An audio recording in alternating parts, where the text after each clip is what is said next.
Hello, people. I was 1 minute late. I'm sorry. Do you guys know who Trisha Paytas is? I'm assuming most of you are terminally online, so you do know who Trisha Paytas is. You know how her content used to just be like her breaking down in her kitchen? I am one inconvenience away from becoming that channel. Okay, just so like everyone can get a gauge of where we're at. Also, a couple things on my mind tonight. One, this is a Metallica t-shirt. No, I'm not a Metallica fan. I just really am a fan of this t-shirt and how soft it is. And I love when random old men come up to me in public and they're like, name 3 Metallica songs. And I look at them and I go, what's Metallica? Because obviously I know it's a band. But I love watching them get so mad when I say that, and they're like, are you serious? You really have that shirt on? And I'm like, what are you talking about? And I literally just make them think that they're fucking insane. I'm like, oh, I don't know, man. Like, I just gaslight them into thinking that they made up Metallica and that they're the weird one, because they are the weird one. And I know that they're operating in a different plane where they don't realize they're the weird one, so I have to like out delusion them. So anyway, I feel like on TikTok it has like a weird beauty filter on. I don't really know. For those of you on TikTok, if you come to Twitch, that's how you can see all the videos and all the pictures and all of that cool stuff. If you guys would freaking come over. Twitch, thank you so much for being here. Tonight is going to be a casual, non-heavy, fun little night. He does have some controversies. Only one of them is like really not good. And then he gets injured one time. But other than that, it's like very lighthearted. Your first stream. I'm so excited that you're here. But anyway, I know it looks like there's a lot of slides, but a lot of them are photos and a lot of them are short little videos. I did have a virtual assistant help me put this together, but I did like go back and edit it a lot because the guy that I hired, hey, if you're watching this, I hired him off of Fiverr and he was really good, but I feel like he's more like a professional blog writer. Like if I had like a blog for like my boutique, he would write like good blog posts for it. And I felt like he is just like probably not spending 14 hours a day online and like the meme culture. So that's why I ended up hiring a virtual assistant that was like a internet person who I found through social media. But anyway, I don't really know why I felt the need to explain that, but I did. But anyway, so the guy that I did have help making this, but the person that made this, love you so much. I didn't like hire and fire them. Don't think I did that. Fiverr, you can like hire people for like one job. It was like a one-time thing. So anyway, he's not a memer. Yeah, exactly. Like, he is good at his job. He's just not a memer. Like, it's literally fine. I feel like one of my contacts is Inside Out. G Del Toro 15, thank you for subscribing. A tiny bale of hate. First time watcher on Twitch, long time YouTube and TikTok watcher. So let's just go ahead and freaking get into it. If you do not know who Buddy Velastro is, he was on the show Cake Boss on TLC. Oh, this is what I was just kind of saying. So like I said, full transparency, I had a virtual assistant help out with this. I helped him, sent sources, I edited it, all the things. Really made me feel like Miranda Priestley. So anyway, this is for anyone living under a rock. Just if you have never seen Cake Boss, you have no idea what I'm talking about. It was a show on TLC about this guy who owns this bakery that he operates with his family, and the bakery's been around for like multiple generations. Hi, I'm Buddy Velastro, TLC's Cake Boss and owner of Carlo's Bakery. So that's him. You can see what I mean, like, because I hired someone to do it. Normally, I embed a YouTube. They, like, clipped this and did an MP4. You'll notice just a couple things are a little bit different. So that's who he is, just to, like, jog your memory. So he was born as Bartolo? I don't know. I'm sorry to Italians. I am an ally to the Italian community. I just want to say that right off the bat. He was born in Hoboken, New Jersey, March 3rd, 1977. He grew up there and then in Little Ferry, New Jersey. His mother, Mary Tobino, spoiler alert, his parents are deceased. She was born in Italy. She is the daughter of Italian immigrants Nicola and Madalena Tobito. I'm I'm so sorry to Italians. I'm like, my deepest apologies to Italy. I'm a huge fan of your work. I'm a huge fan of your culture, your food. I've been twice. And I am stupid. And I can't read. So that is my formal apology to the Italians. So anyway, he is like Italian. Because I know, again, like, no offense to the Italians. I feel like the whole first 5 minutes of this is me just saying no offense to the Italians. Like Jersey Shore, for an example, there's a lot of people that are very proud of being Italian, and I don't want to discount their heritage in any way.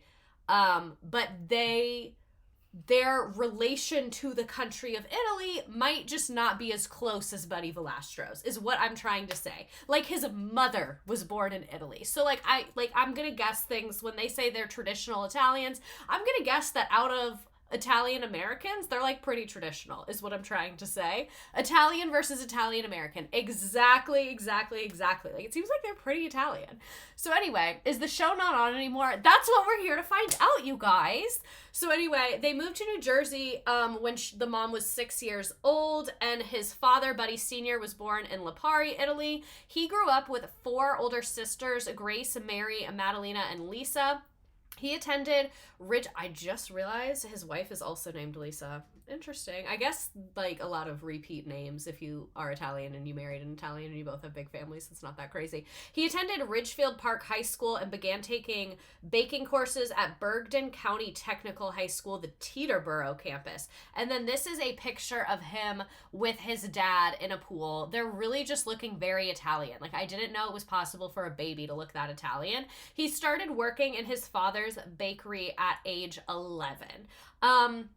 This is his high school. I don't know why I wanted to show it to you. Only 3.2 stars. It is a 6-year community high school. It had an enrollment of 1,000 students. It seems like just a pretty, like, typical middle-class suburban high school. It says 29% of enrollment has free and reduced lunch. Like, it seems, like I said, pretty traditional middle-class public high school. When you stream your family, fellow Lisas rise up.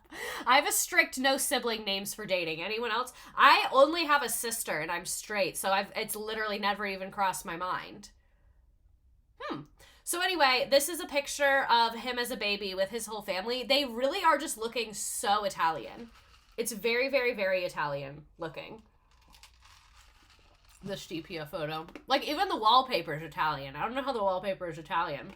So, you see what I mean about the videos? They're a little different. So Cake Boss Buddy Velastro tells the story of his first kitchen job. He said, it was kind of awesome. It was a lot of work, a lot of hours, but it was our family, our norm. You know, even on Christmas, we'd be working, but it felt normal. Child labor, but for us, that was our family, you know? It was funny. My first day of work, Dad brought me in and he made me clean the toilet bowl because he wanted to show that just because I was his son, I didn't get special treatment. And he wanted me to know that what it was like to be the guy who had to clean the bathroom. That's so real. That's like I would do that, I feel like.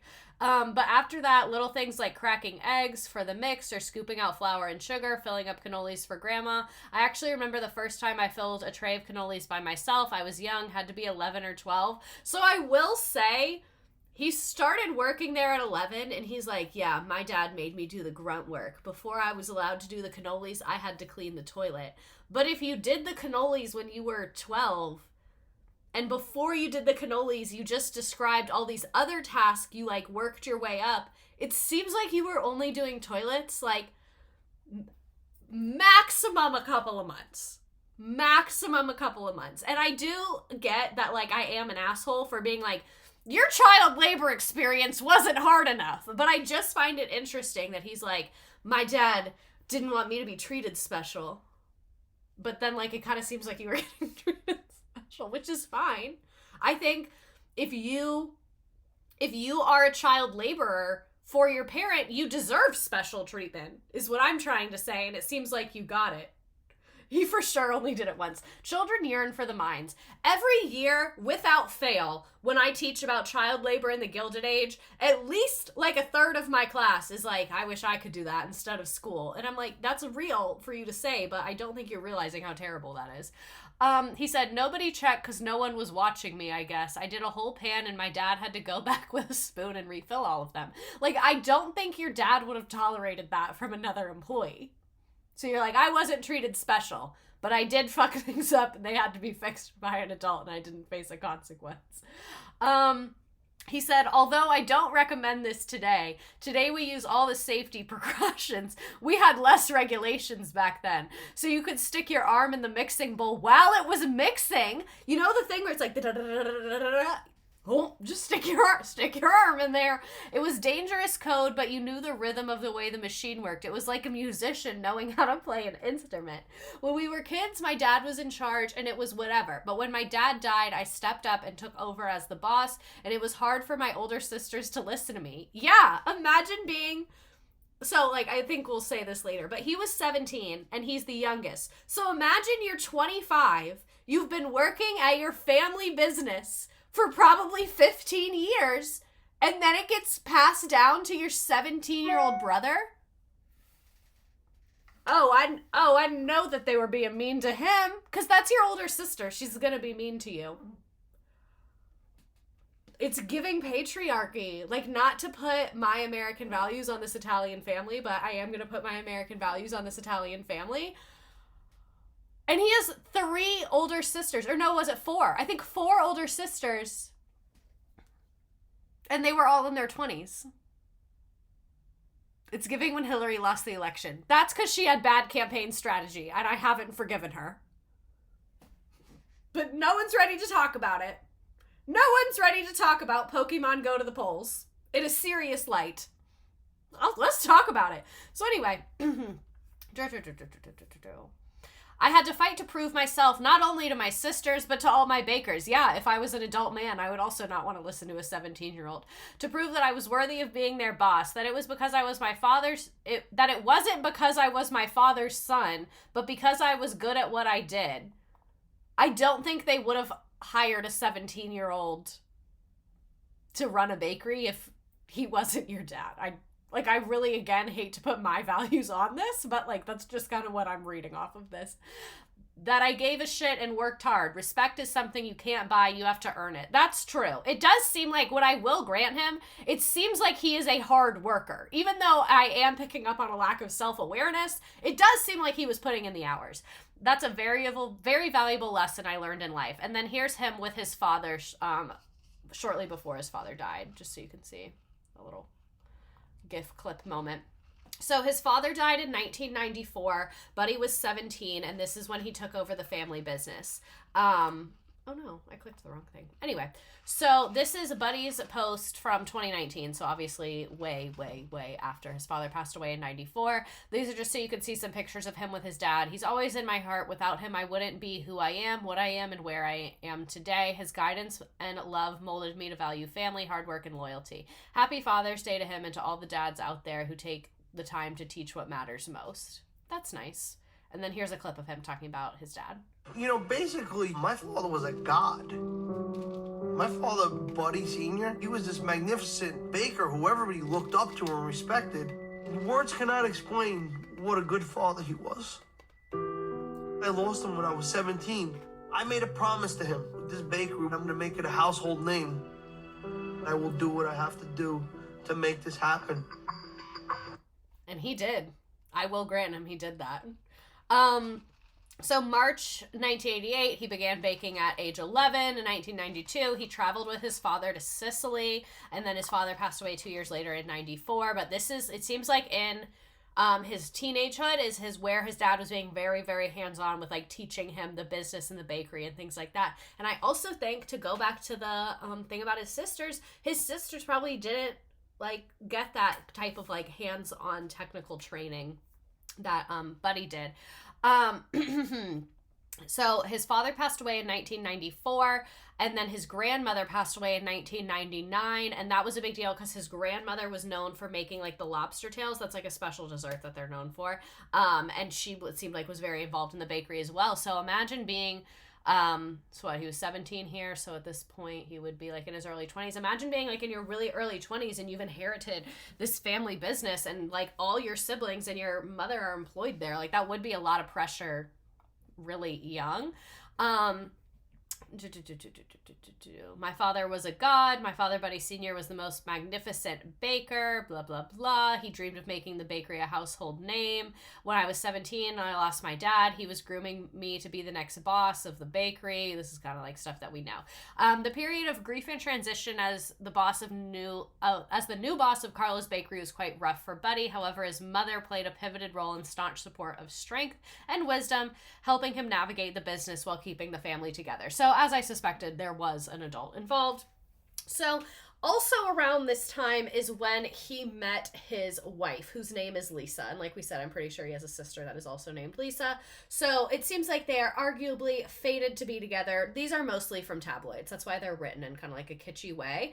They first met when they were children. Buddy's cousin was best friends with Lisa's parents. So I'm imagining either the cousin was older, or it's like the cousin's dad that's friends with the parents. So they would run into each other as children. And then in 1999, when Buddy's family, who was also friends with Lisa's parents, were visiting from Italy, they all went out together, and that's when they actually really like met in a romantic way.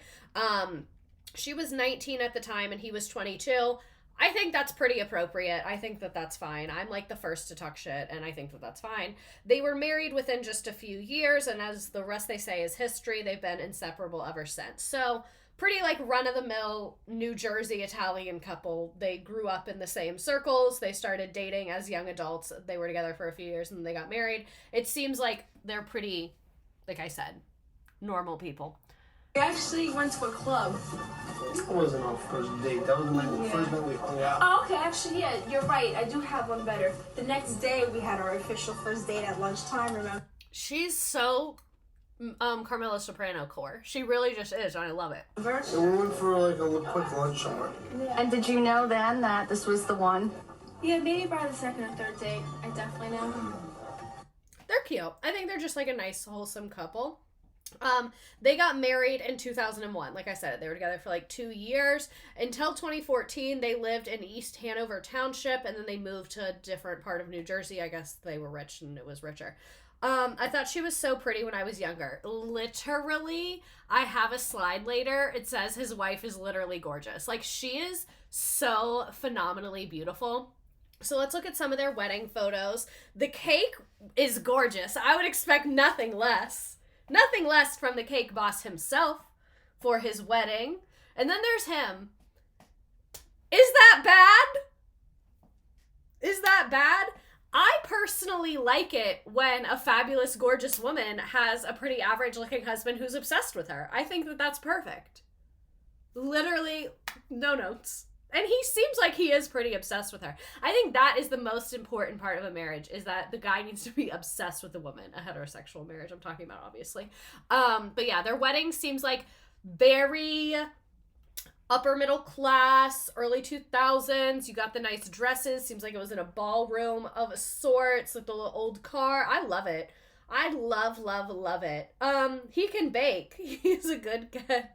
So, and I talked about this on TikTok. I can't remember if it's in here. Every time, because they're like one of the only TLC couples that's still together. Like John and Kate broke up. The Duggars are still together, but that's a whole different conversation for us to be having. But anyway, lots of the TLC couples break up. So a lot of times in interviews, Buddy and his wife get asked, like, what's the secret to staying together? And in one of the things I was reading, he said that he gives her chocolate mousse with raspberries a lot. And I was like, real. Because how could you yell at someone that just made you chocolate mousse with raspberries? That's like such an amazing snack. So like I do think they have like a normal good marriage. So anyway, since his father passed away, he was left with little choice but to drop out of school and take over the family business. He told the Houston Press he had to step up and learn everything he needed to know to run a business, and even though his formal education stopped, his experience has made him more than capable of talking shop with anyone. He quickly learned the importance of perseverance, attention to detail, customer satisfaction, yada, yada, yada. His first big break came in 2003 for a wedding cake order for a power couple in New Jersey. I don't know who those people are.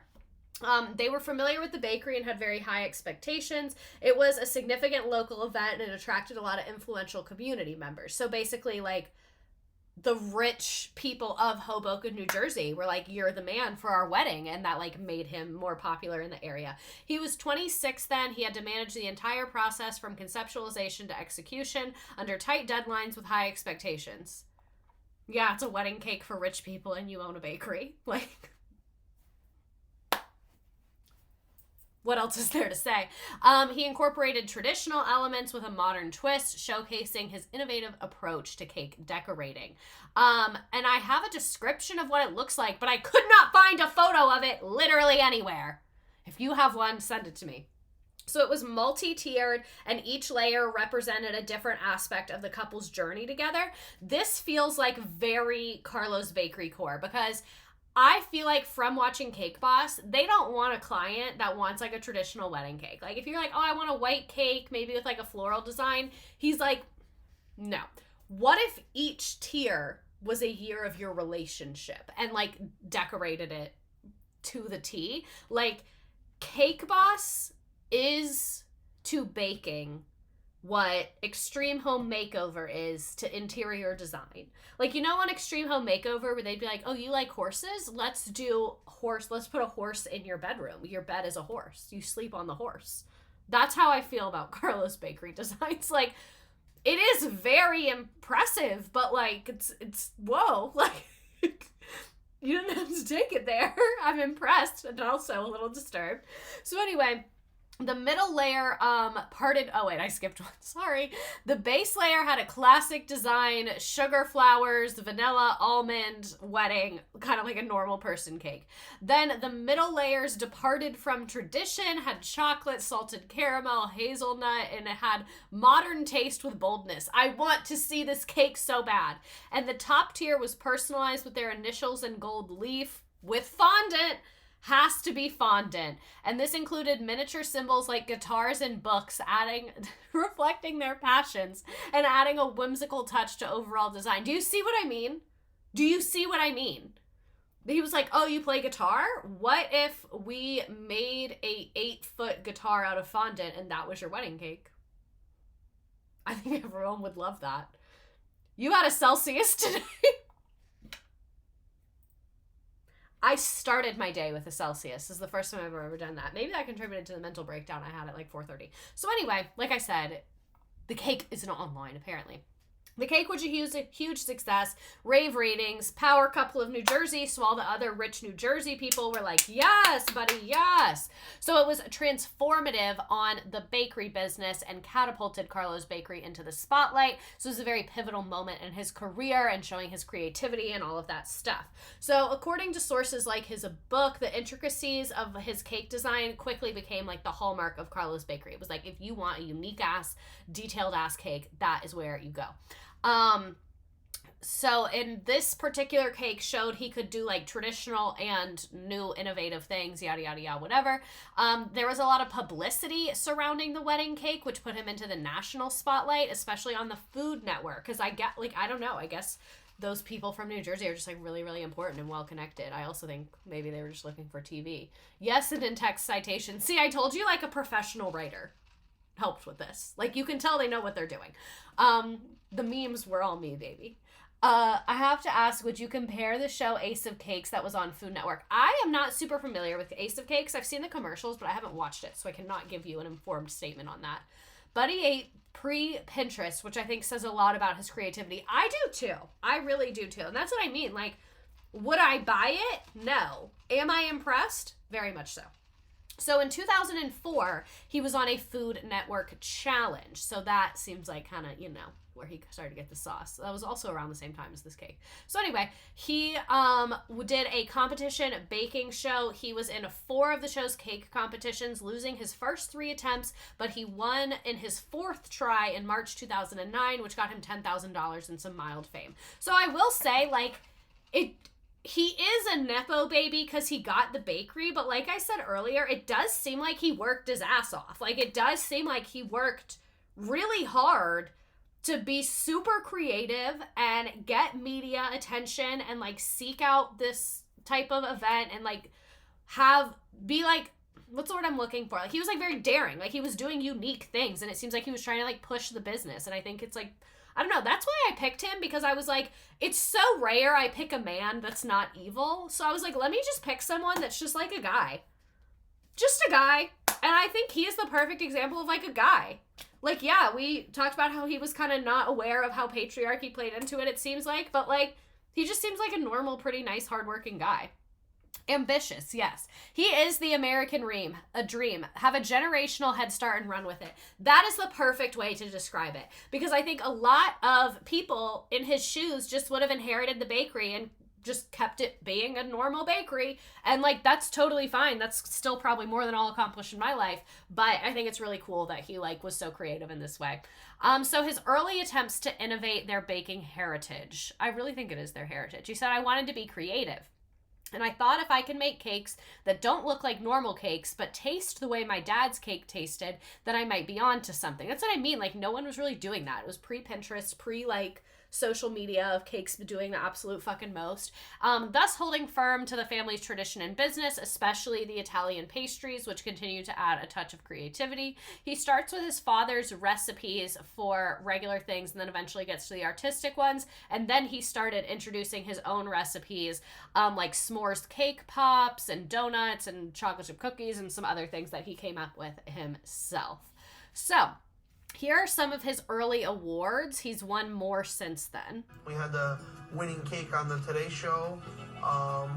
Best tasting, best looking wedding cake, 2006. I'm a Food Network Challenge champion. I've been on like 6 of them, but I finally won one. So happy about that. I've been voted See what I mean? Like, to go on the Food Network multiple times after losing shows that you have work ethic, because that is not fun to go on TV and lose. NBA Retail Bakers of the Year. You know, I'm always in something. I'm always doing something fun. So I get a lot of recognition for what I can do. Yeah. I just think, like I said, he's just like a pretty nice, normal guy. Britney Spears is making an appearance, you guys. He presented a circus-themed cake to Britney Spears live on television in 2008. It took him 60 hours to make the cake. I think Britney, this is like the beginning of her being, not the beginning of, but this is like, Britney's in not a good time at this point. So I apologize to Britney if this clip is not flattering to you or you don't like it. I'm really, really sorry. What is a birthday without a birthday cake? And we do have an extraordinary birthday cake. I believe right out here. Oh my goodness, thank you.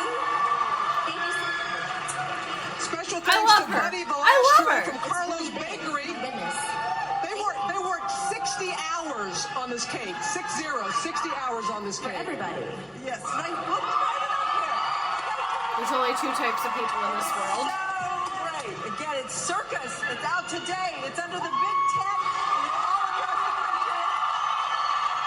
She deserves that cake. I bet her bitch ass father didn't let her eat it. I hope he's doing terribly. We'll be back, everybody. So clearly he's making his way into stardom. And then the series premiered April 19th, 2009. It has had 4 spin-offs. It is an extremely successful TLC show. The popularity of the show resulted in increased business for the bakery, obviously, increased tourism to the Hoboken area. And Carlos Bakery is like a tourist attraction now. It has lines that go around the corner. In 2010, they renamed the street to Carlos Bakery Way in honor of the bakery's 100-year anniversary. And I meant to include this. His dad bought the bakery in 1960, so it says like Carlos Bakery since 1910. The bakery has been open since 1910, but his family started operating it in 1960, which I think is fine. I just wanted to mention it. So season 1 averaged 2.3 million viewers, while season 2 averaged 1.8 million viewers. In 2016, a Facebook Time study of 50 TV shows with the most Facebook likes found that Cake Boss's audience was not urban, and one hotspot was in Appalachia. So it seems like the rural people and the suburbs people are eating up Cake Boss. Inner cities are not into the Cake Boss. So he may be the face, but the show was very much showing that it is a family business. Okay. Carlos, is, as I said, has been around since 1910. We personally own it, me, my late husband. My late husband took it over in 1964. I was right. And I used to work at the school. I was 15 years old. Okay. So I've been always part of the business. Sure. And I do want to point out, she said, I used to work over at the school. I was 15 years old. Ma'am, how old were you when you got married? I have some questions. I tried to look it up, couldn't find clear answers. we got married, we have 5 children, and we were fortunate enough that all my children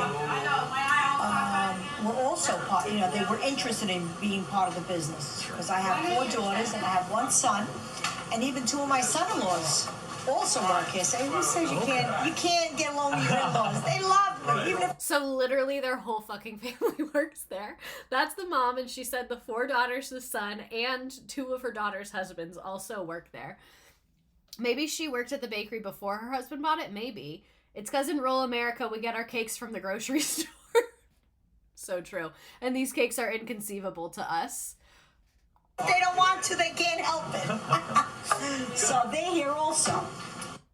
She's so cute. I love her. Sorry the audio was so bad on there. So there are his 4 sisters, Grace, Madalena, Mary, and Lisa. Again, his wife's name is also Lisa. It's fine. And they all play significant roles in running the bakery, like administrative, customer service, all the things.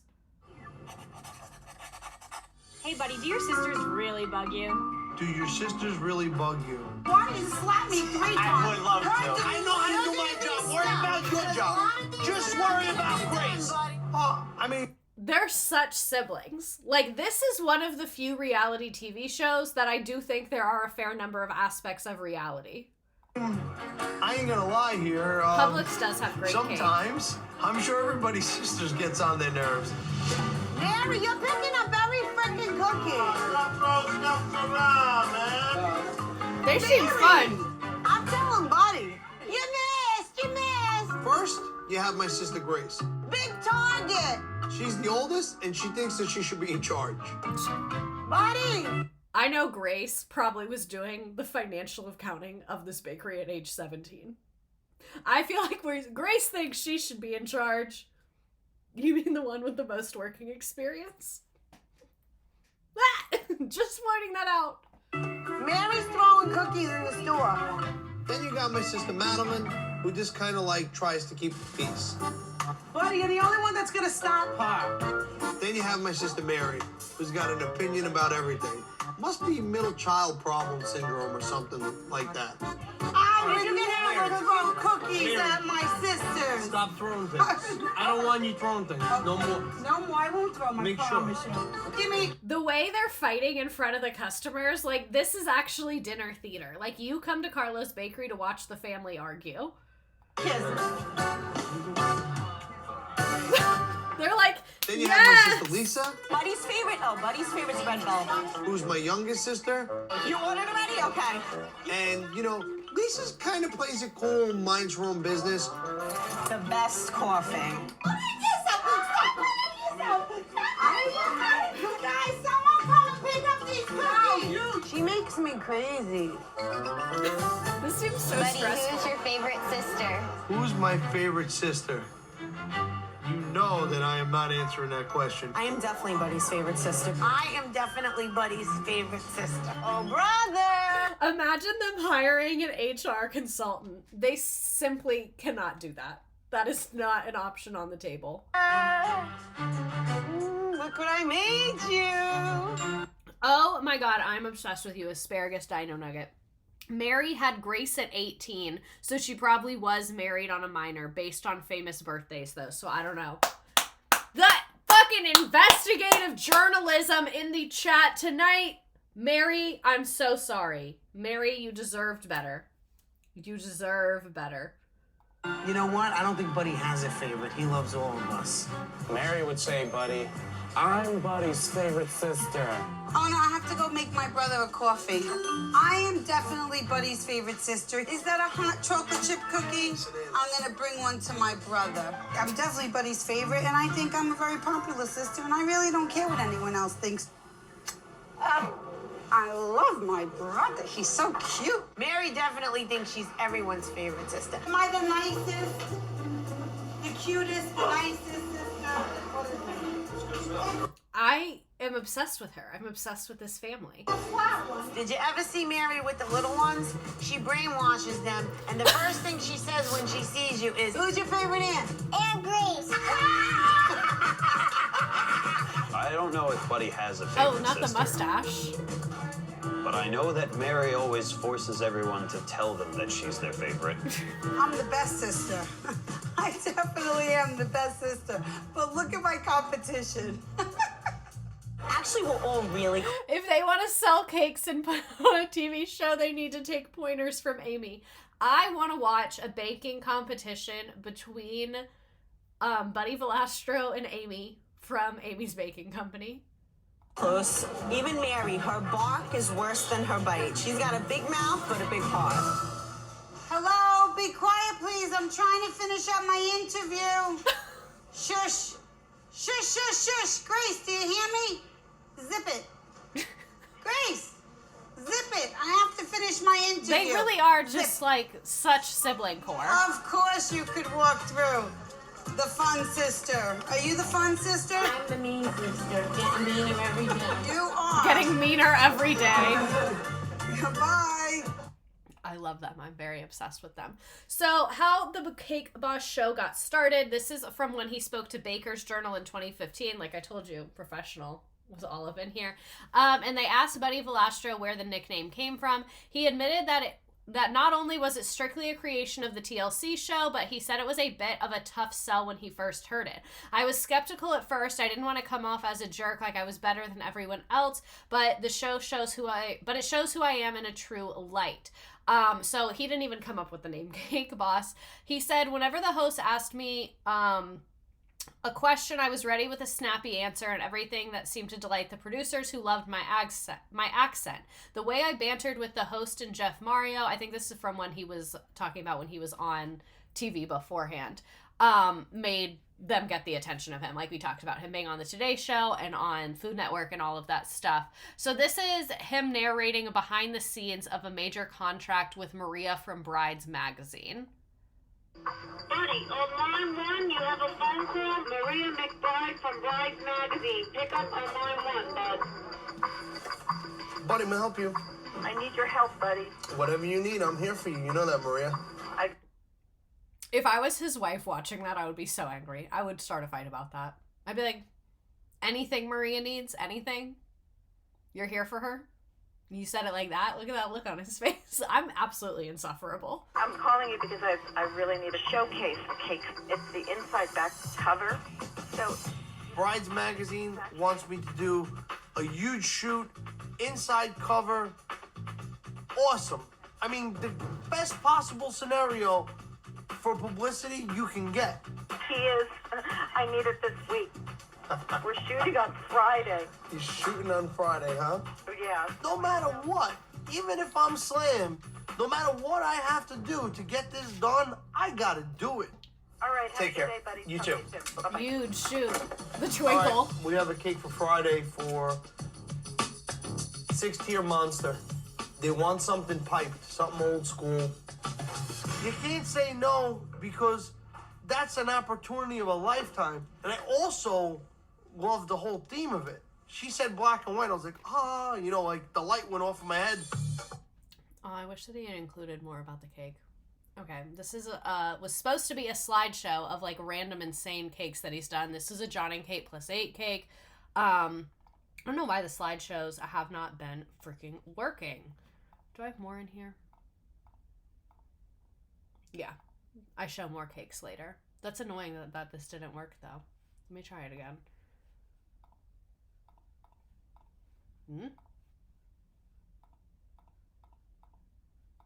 That's so irritating. I need to put in a little report thing to Nearpod.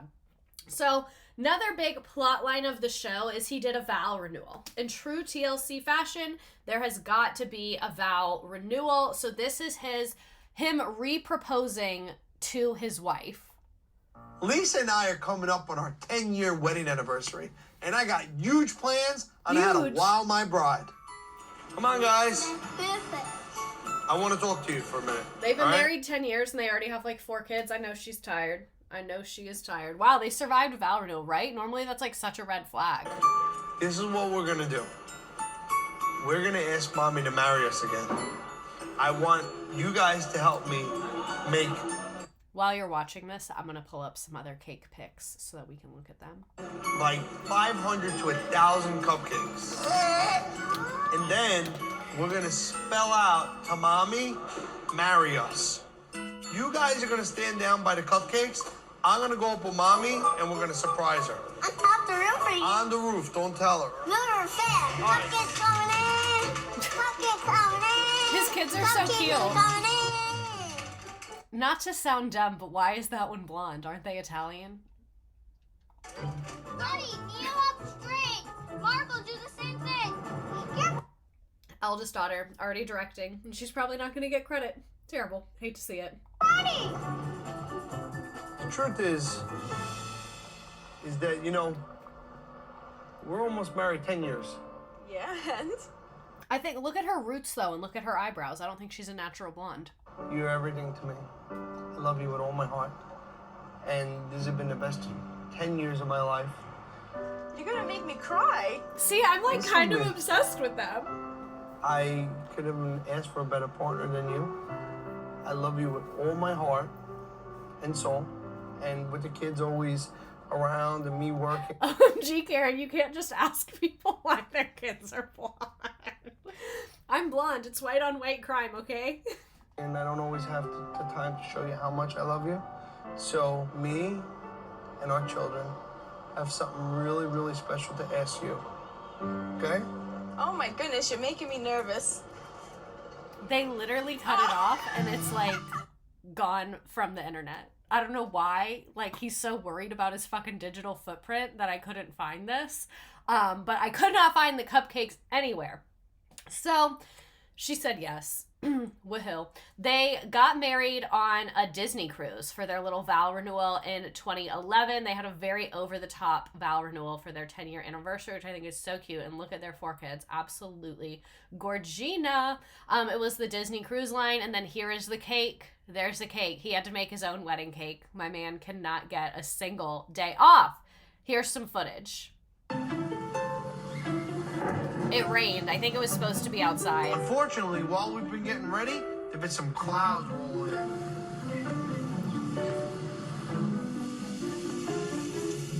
Lisa, I don't want to make you nervous. But what are we gonna do with this weather? I love it. It's nature. Whatever happens, happens. Yeah, but how are we gonna go on the beach though? You want to get wet? We should get on a boat. You can't walk on wet sand with the dresses. I'm not even thinking about the wet sand. I'm thinking about the hairs. My dress is long. I'm sorry about everything. My hair, my makeup, my dress. My God. I love how chill she was. Like, literally everyone's having, like, the mental breakdown of the century. Sorry, I was finding your photos, and then someone said he made a life-size cake of his wife, and I had to Google that. But anyway, I love how chill she is. She's like, I don't give a fuck. I'm rich, and I'm on a Disney cruise. So, the vow renewal is gonna be inside? Like, I feel like she really does not give a shit.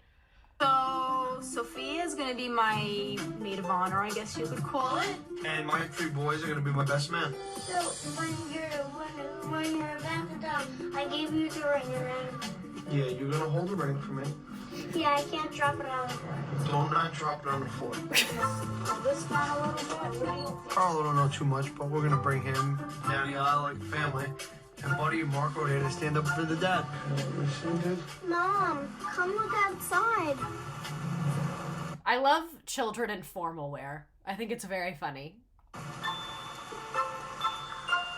Wow. What's going on?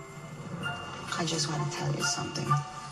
They're not gonna have the wedding outside anymore in the island.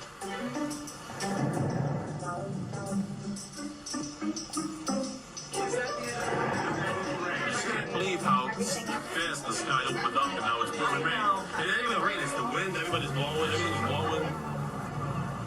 Mom, can you put the lip gloss on? Yes. For those So of me you and on Lisa TikTok, got you our have vow to come renewal to ceremony Twitch to see set this. for today on the beach, and I gotta say, it ain't looking too good for that. What are we gonna do? No outside wedding. No, I mean. They'll have to be inside, they're gonna have to plan B, plan C, whatever. I found the life-size cake. I'll show you. I really wanted this special day for her on the beach. I was like, man, we almost had it, you know, because at our first wedding, it rained too. They say rain brings good luck. We're gonna get married inside. We'll do what we gotta do. I don't know why. I don't know what this fucking show is with, like, on YouTube not putting the actual thing. Like, the cupcakes, we didn't get to see them. The fucking vow renewal, we don't get to see it. I guess it's to make us pay to watch it, but no. So Lisa says that she's Buddy's soulmate. Their marriage has always been secure, which, like we said, is very rare in the reality TV universe. In celebration of Valentine's Day in 2022, he posted a photo of them and said, "Your beauty got my attention. Your cooking stole my heart, blah, blah, blah, blah, blah." Like, it really just seems like he is kind of obsessed with his wife, and they have a very happy marriage from the outside. You never know what's going on behind closed doors. In 2021, they separated 20 years of marriage together, and he posted that Lisa is his dream girl and his best friend, as he should. He said, "We have created the most amazing life together, full of love, happiness, and dedication, not only to each other, but to our children." She said that he is her partner in crime. I love that his is like 9 paragraphs. Where was I? So he said, "The key to a happy marriage or a happy wife is lots of cake." And he says Lisa's favorite naturally is their wedding cake, which was comprised of chocolate cake, chocolate mousse, and chocolate ganache with fresh raspberries. And as he said, as long as he keeps that cake coming, they should not have any problems. Like I said, if someone's bringing you a chocolate cake with mousse and raspberries, like, really, what? You can't be that mad at them for anything. And you're rich. Like, I see why their marriage has lasted. It seems like the vibes are pretty great over there. They have 4 kids: Sophia, Buddy Jr., Marco, and Carlo. Some of this skips to the future, obviously. They got married in 2001. Their daughter was born in 2003, so she's pretty, like, an adult now. And then they had Buddy Jr. the next year, another kid in 2007, another one in 2011. He said being a dad is his favorite thing, blah, blah, blah. Sophia graduated from high school. She is at the University of Delaware. She has a boyfriend that she met in economics class, who Buddy approves of. Thank God, I was worried. Apparently their son is basically his clone. He is now attending Syracuse. And then the one that was born in 2007, he's a kid, so really not that much to say. He says, "Hi, I'm Marco Velastro, and I love to cook steak. I love children." And then 2011 is when they had Carlo, named after the granddad. Again, also, that's a pretty young kid still at this point. Blah, blah, blah, blah, blah, blah, blah, blah, blah. And their show on TLC is over now, which we'll discuss, but their kids are on their new show, The Velastro Cake Dynasty, which just came out relatively recently. So I'm not going to talk about his kids again, just because we're here to talk about him, and these kids didn't choose to be born into a famous family. It seems like they're relatively out of the spotlight compared to most TLC reality TV families. Like, it seems like their kids are definitely in the show, but their kids are not the show. Like, the show could exist without the kids. They're not in every episode. So it just seems, like I said, they seem like a pretty normal married couple family. So I do have a couple things to show you. One, I don't remember who said it in the chat. Feel free to identify yourself. For his wife's 30th birthday, he made a life-size cake of her, which is kind of terrifying. I'm a little bit obsessed with it, but in a much more real sense, I am terrified. So before we get into more clips of the show, I'm sorry, I just need to get that off my screen immediately. Since my slideshow did not work, I'm going to show you, this is a slideshow from the TLC website of just some of his insane cakes. This was his youngest son's birthday cake. That is fucking insane. The beach cake. This looks like a dog, like, just super creative. For any of you that did not watch Cake Boss, like, this is why it was a famous show. I should have done this earlier. The planetarium cake, they had to add a metal bar for strength and stability. The FAO Schwartz cake, like, literally so much fondant and, like, so much sculpture going into this. This is for a bachelorette party that is kind of terrifying. I kind of hate that. This is an aquarium cake. It literally doesn't look like a cake. That's just an aquarium. That's an aquarium. I think they literally just put a photo of an aquarium. Engagement ring cake. Heather, will you marry me? That ring better be fucking nice, because that cake looks expensive as shit. So if I, like, was Heather and it's like a shitty ring and that cake, I'd be like, all the budget went to the cake. Like, don't love your spending. The Bachelorette one was so scandalous back in the day. It really was. A Bronx Zoo cake. He very often does cakes for, like, companies and events, so it can be like a showy thing. And that's what I mean. He was kind of the OG in that. Like a Hell's Angels cake, the Tiki cake. a robot cake that literally you could drive it, a buffet cake. Like, who doesn't like cake that looks like other food? He was a pioneer in this. The billiards cake, like, that's a cake. All of it's a cake. I don't know what that word is. An extinct hornless rhinoceros. The Endocritherium cake. Okay, sponsorship. No, for real. Zombie. We're not going to look through all of them. You get the point. My man is making insane cakes. So this is one of my favorite moments of reality TV. No captions. All right, we gotta go. We gotta bang out. We get the Sweet 16 cake. Lexi's Sweet 16 cake is going to be very personalized. This cake is going to tell a story about her. Always the bottom story. tier is going to be more beach. You know, I'm thinking the bottom should be very beachy with sand, and that'll be the California tier. You can put the ball like up here in the corner. The next tier, I'm going to go into a cityscape. Like, that's okay. I like there's different variations in height. And then as we go up the cake, is going to be like a contemporary fun gift box with some stripes, polka dots, and a bow. This cake is literally going to scream Lexi. I mean, I'm going to have it in like bright neon sign. Done. His kids' birthday cakes went so hard. The first cake in the clip that was literally like 12 feet tall was for his son. Cousin Anthony, get your ass upstairs. Come on, you got to go. Let's go. Cousin Anthony. Not Cousin Anthony. I can't watch. Watch the door. I got it. Oh, the thing is heavy, man. All right, no problem. Dave!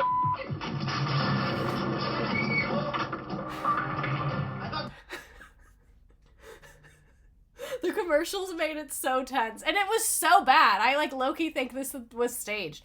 I do wonder what Bunny Velastro would bake to represent this stream. The board, what happened? You let go? You got the board, but not the cake. What the hell happened? I love that anything bad happens, you now have an audience to comment on it. My brother is gonna kill you. You telling me? Bye! Are you alright?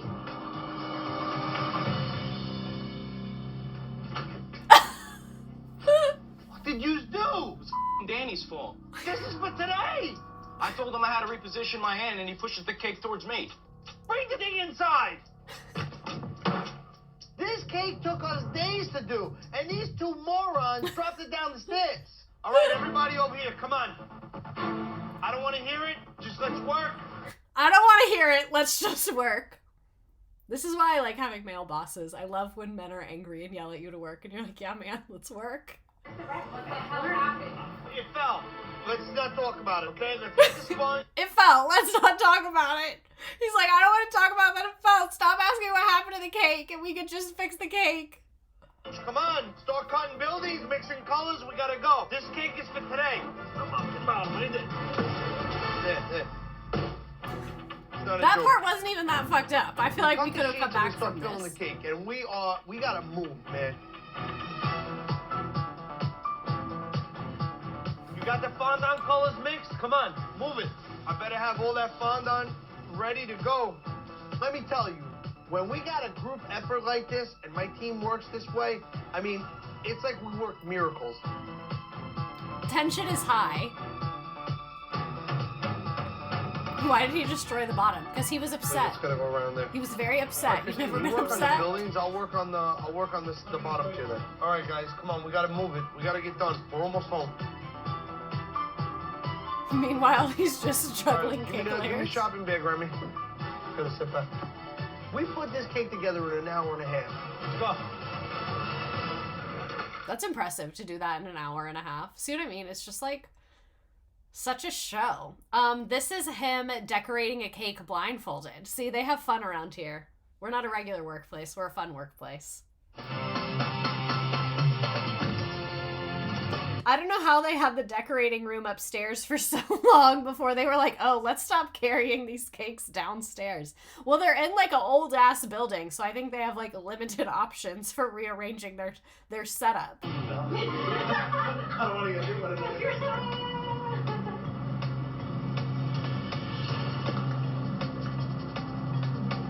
Well, that's the easy part. What's So that's the easy part.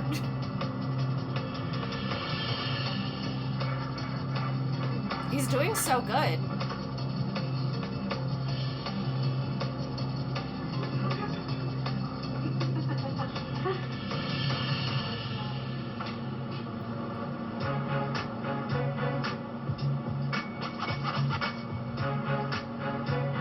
Or get one of those mini elevators. Yeah, I think some of them are from Next Great Baker. Because like I said, he had multiple shows.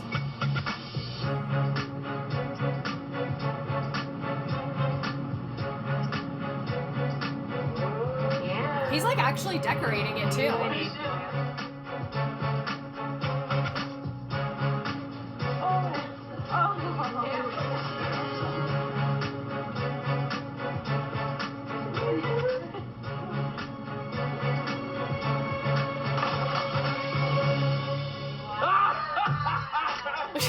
He slayed.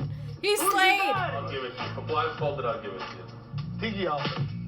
I don't want to sound cocky, but I did it, and I can't wait to see Morrow in a tiki outfit. So I had a little competition thing. Moving on. So in 2011, it turned into kind of like an empire going beyond just the bakery. Like we said, it became a super big tourist attraction. And after the show, he opened up his first location outside of his New Jersey hometown. It was Cake Boss Cafe in New York. They opened in the Discovery Times Square exhibit space more than 100 years after the first one opened. And that location had like cannolis, lobster tails, little things, not like the big cakes. It seems like it's like a little cafe thing. Then they expanded significantly from their original Hoboken, New Jersey location. They are now a well-known chain with multiple locations around the United States and internationally. They have 15 different locations like in New York, Las Vegas, Orlando, Philadelphia, and international locations like Brazil. And he has a 55,000 square foot state-of-the-art facility where they do their like big specialty cakes there. So it seems like now it has just kind of changed in his business model to be more of like a bigger chain thing, which I know a lot of people have had complaints about quality since they expanded, but that's not my business. I've never had any of it. Are people fighting in the chat? What's going on? So anyway, this is his one like cancelable thing that I found online. This is from 2012. It said Monday night's episode of Cake Boss featured more than the usual frosting covered fun. They played a prank on cousin Anthony, but it ended up like really being like fucked up to a transgender person. So Carmen Carrera, who some might remember from RuPaul's Drag Race, I am not familiar with this person, so I'm sure some of you all are, was brought on the show to flirt with cousin Anthony and kissed him on the cheek, and Anthony didn't know that Carmen was trans. And Buddy said, Anthony's on top of the world right now. He doesn't know what's coming. And then Buddy said, that's a man, baby. But according to Carmen, that's not how it was supposed to play out. So I guess he kind of like tricked her into this like bit, and it's just like really gross and insensitive. Yeah, you all never fight. I just saw, whenever I see lots of people tagging each other, I wonder. So I will say, like, this is transphobic, this is gross and insensitive, but I'm not shocked that, like, an Italian man from New Jersey was not, like, well-versed in, like, how to do this joke in a way that was, like, inclusive. So, disappointed, not super surprised. You know what I mean? Like, this is... for like an Italian man born in the 70s, like they do joke about shit like this. I'm not surprised that they made this joke. Does that make it okay? No, it's still really fucked up and he shouldn't have done it, especially on TV. But anyone that's like, Buddy Valastro is not an ally to the trans community, I'm like, all right, if you were looking for a hero, it wasn't going to be in Buddy Valastro, man. Like, so according to Carmen, like she said, that's not how the scene was meant to play out. Let's make this very clear, people. I signed on to do this episode to promote equality, she posted on her Facebook page. Transgender women are just as beautiful as biological women and should be respected for that. The reveal was never meant to be a Jerry Springer, that's a man kind of thing. I was promised that it wasn't going to be that in any way. I was lied to. This is the part that's really fucked up to me. Like, the fact that they lied to her about what the joke was going to be, that is just nasty. I really, really, really, really, really don't like that at all. According to the statement issued to the LA Times, TLC pulled the episode and Buddy issued an apology. I've been trying to connect with Carmen and apologize to her directly, but I also think I owe an apology to the entire LGBT community. He wrote on Facebook. Now I would probably say LGBTQ, but this was 2012. It was absolutely not my intention to upset or offend her or anyone within the community, and I was wrong to use the words I did. I'm a supporter of gay rights and equality, and while I regret this situation and my choice of words, I'm grateful to have the feedback and opportunity to learn from my mistake. I hope that Carmen accepts my sincerest regrets. Very run-of-the-mill apology. I don't think he knows why this was wrong, and I think that he did mean this. Like, I think he genuinely probably is a supporter of gay rights and equality. Like, if you asked him, he's like, yeah, gay people should have rights. But I don't think he really understands why this was, like, so deeply, deeply offensive. Do you get what I'm saying? Like, I think He's not like the right wing, like, end marriage equality, but I don't think he gets it either. Like, so I think his apology is genuine, but I also don't think he learned that much. People can be both supportive and naive. That's the perfect way to describe it. Like, I think he's, like, surface level supportive. I just think he doesn't have a ton of education around gender identity and, like, the nature of those conversations. He's well-meaning but not well thought out. Like I said, it was a fucked up joke. I've definitely made jokes, not like this, but I've definitely said things to people that I was like, okay, that came across mean. That did not land how I intended it to. And I think that this was just him making a bad, uneducated, bigoted joke. And it's, like, sad that it happened. No thoughts, just cakes. Even Cousin Anthony got in on the apologizing, and he said, I apologize for my ignorance. Carmen Carrera is a beautiful woman, and I respect her gratefully. No harm intended. My apologies. I don't really think Cousin Anthony was in the wrong, because he was the one getting the prank played on him. So he wasn't, like, contributing to this deceit in a way. The way he responded was probably less than progressive. But I think, like, they caught him in a weird moment where he also probably did not have the language and education to speak about this in an effective, educated way. So, yeah. It's getting the vibe that he didn't know better and didn't care to learn better. So this is the woman, Carmen Carrera, just so you can see who that is, because I didn't know who this was. So just to give you a face for the name. So these are more just compilations from the show that I found on YouTube. Like I said, tonight was pretty lighthearted. That's, like, the one thing I could really find publicly that was like, he did this and it was really mean. And I think, like, he's had a long career in the public eye. People are going to make slip-ups. Like I said earlier, I think he's just kind of like a normal guy. I was trying to think. There was one thing I saw about, like, someone said that they were getting paid less than minimum wage, but then there was an investigation and it was found that he was always paying what he legally was supposed to pay. So that's the only other real controversy I found about him. So to put your mind at ease, don't worry, we're not going to have, like, a type of moment on him. Oh yeah, he did get the DUI. That's the other one. That one, I don't want to say it's not... Is it bad that I find, like, the trans joke worse than the DUI? I guess the DUI is a lot more dangerous. So I probably should have included that at this point. But I digress. Listen, this cake is for my cousin and my sister-in-law. Okay, you guys filled it like my you-know-what. It looks like crap. I'm busy working on this cake. What do I gotta babysit? It says 11, you do 12. Right. Oh, yeah, I did see that Christy from Dance Moms got a DUI. So did Gina from Real Housewives of the OC. Seems like it's very commonplace for reality TV stars. That's a mistake. It happened. Okay? But the simple fact was that if they would have baked the sponge when they were supposed to, it would have been filled and in the refrigerator overnight. It would have been nice and solid, and you could have worked on it all day. I understand. We did the best we could with the time that we had, and that's it. This Vinny and Daniela cake is just a massive collaboration of people making one mistake after the other. At least you saw me, that's all. Come on. Good look, big deal. Fill 11-inch. Yes, sir. Okay? Let's move.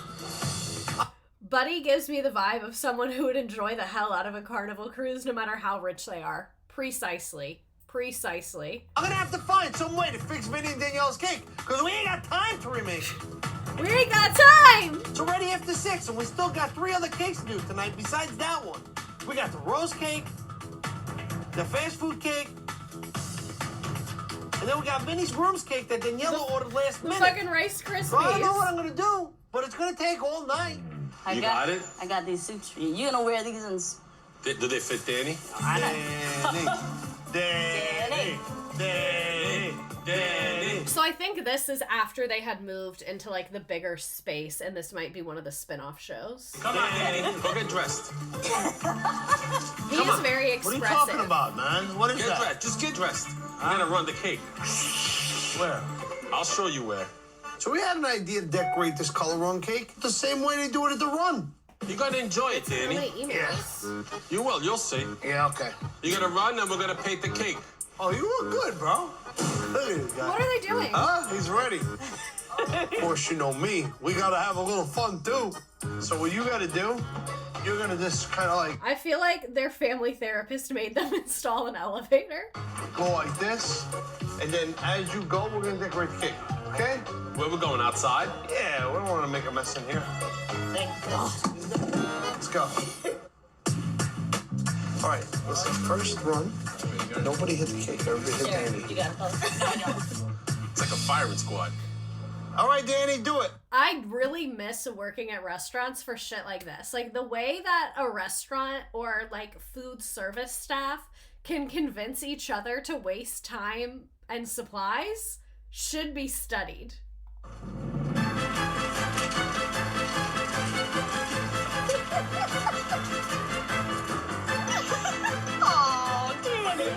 Other side, Danny. They're just goofing. They are simply goofing. Danny, put this in the refrigerator. Then melt it. No. You can't put isomalt in the refrigerator. It's sugar. The moisture ruins it. I can't believe you put this in the refrigerator. It's all melted. I told nobody to touch it. That's why I left it in the bag. But I wasn't here, so I put the worst then I put it in the refrigerator. What do you want me to do? But Danny, it's sugar and melt. I didn't know what was it. It ain't funny, Frankie. It's not a joke. You yelling at me. I had nothing to do with it. I understand, but it's not a joke. I'm sorry. I'm sorry. It's garbage. I gotta start fresh. I gotta make all new ice malt, and I don't need this. Maybe like a chocolate chip mint? Maybe, yeah. Mint chocolate chip, like ice cream. I just feel like It's chocolate chip mint. I think it's mint chocolate chip. I think it's chocolate chip I'm pretty sure you're It's definitely mint chocolate chip. wrong. Chocolate chip mint. Chocolate chip, mint chocolate chip. Are you It's chocolate chip mint. Mint chocolate chip. Chocolate chip mint. You can continue to say it wrong. mint but chocolate chip. So what do you think of that flavor? Let's try and make like His a wife custard is with real stunning. mint. I like it. We're gonna make chocolate chip mint. Sure. Well, I think if we steep the milk with the mint, we'll get a that's a real lot mint of mint. flavor. Okay, we're gonna make custard. We're using custard as the base of this film. Alrighty, I think I have other clips. Yeah, I do. So we're going to move on from this. You can't put isomalt in the refrigerator. So apparently Gigi Hadid is a big fan of his. I'm thinking about doing a stream about Yolanda Hadid. How do we feel about that? Do we know about Yolanda Hadid? Like, do you all know about her? Are you familiar with the way she talks to her children and the diet culture she has? Are we familiar with that? I think we might need a Yolanda Hadid stream. So anyway, apparently Gigi loves Carlos Bakery. She admitted on Instagram that she burst into tears when she got a bagel-themed cake from Buddy Valastro. This is how you know Yolanda Hadid did a number on those girls. When someone giving you cake that's themed as a food that your mother never let you eat makes you cry. Interesting. Yes, Yolanda Hadid is the mother of Gigi and Bella Hadid. That's who Yolanda Hadid is. And literally, if you see clips of her, she'll be like, Gigi, it's fine to have cake on your birthday, and cut a slice that's like, I shit you not, that thin. Yolanda Hadid is a lot. So I'm just gonna imagine Gigi and Bella Hadid have an interesting relationship with food. So anyway, she said it was the coolest cake. I'm an emotional person, but usually not over people I watch on TV. So she actually did this little collab moment with him. Come on in here, Gigi. Hey! Nice to meet you. Don't understand. He's the normal parent she always wanted. Like, the way she hugged him, like, that was literally her dad. I'm your biggest fan. I've been watching you my whole childhood. I'm going to cry. It means the world to meet you and to be here. And I've been waiting for my summer internship for like my whole life. I am a huge fan of you, and I'm so excited to have Huge you fan of you, finally Gigi. at my factory here so that we can do some baking. This seems so healing for her. I'm obsessed with this. So they did this like little collab video if you want to go watch the whole thing. So how much did his most expensive cake cost? I don't know how much of this is true. You know how tabloids are. So according to Market Watch, $30 million is the most expensive cake Buddy has ever made. It was created for a New York socialite named Deborah Rose. She commissioned it for a 2011 gala, and it was so expensive because it was covered in literal jewels. So I low-key feel like that doesn't count because you're not really paying for the cake. The cake was not what cost $30 million. Do I have a picture of it? I think this is it. So you can see it literally has like diamonds and jewels on it, but I want to know what his most expensive cake was that was just a cake.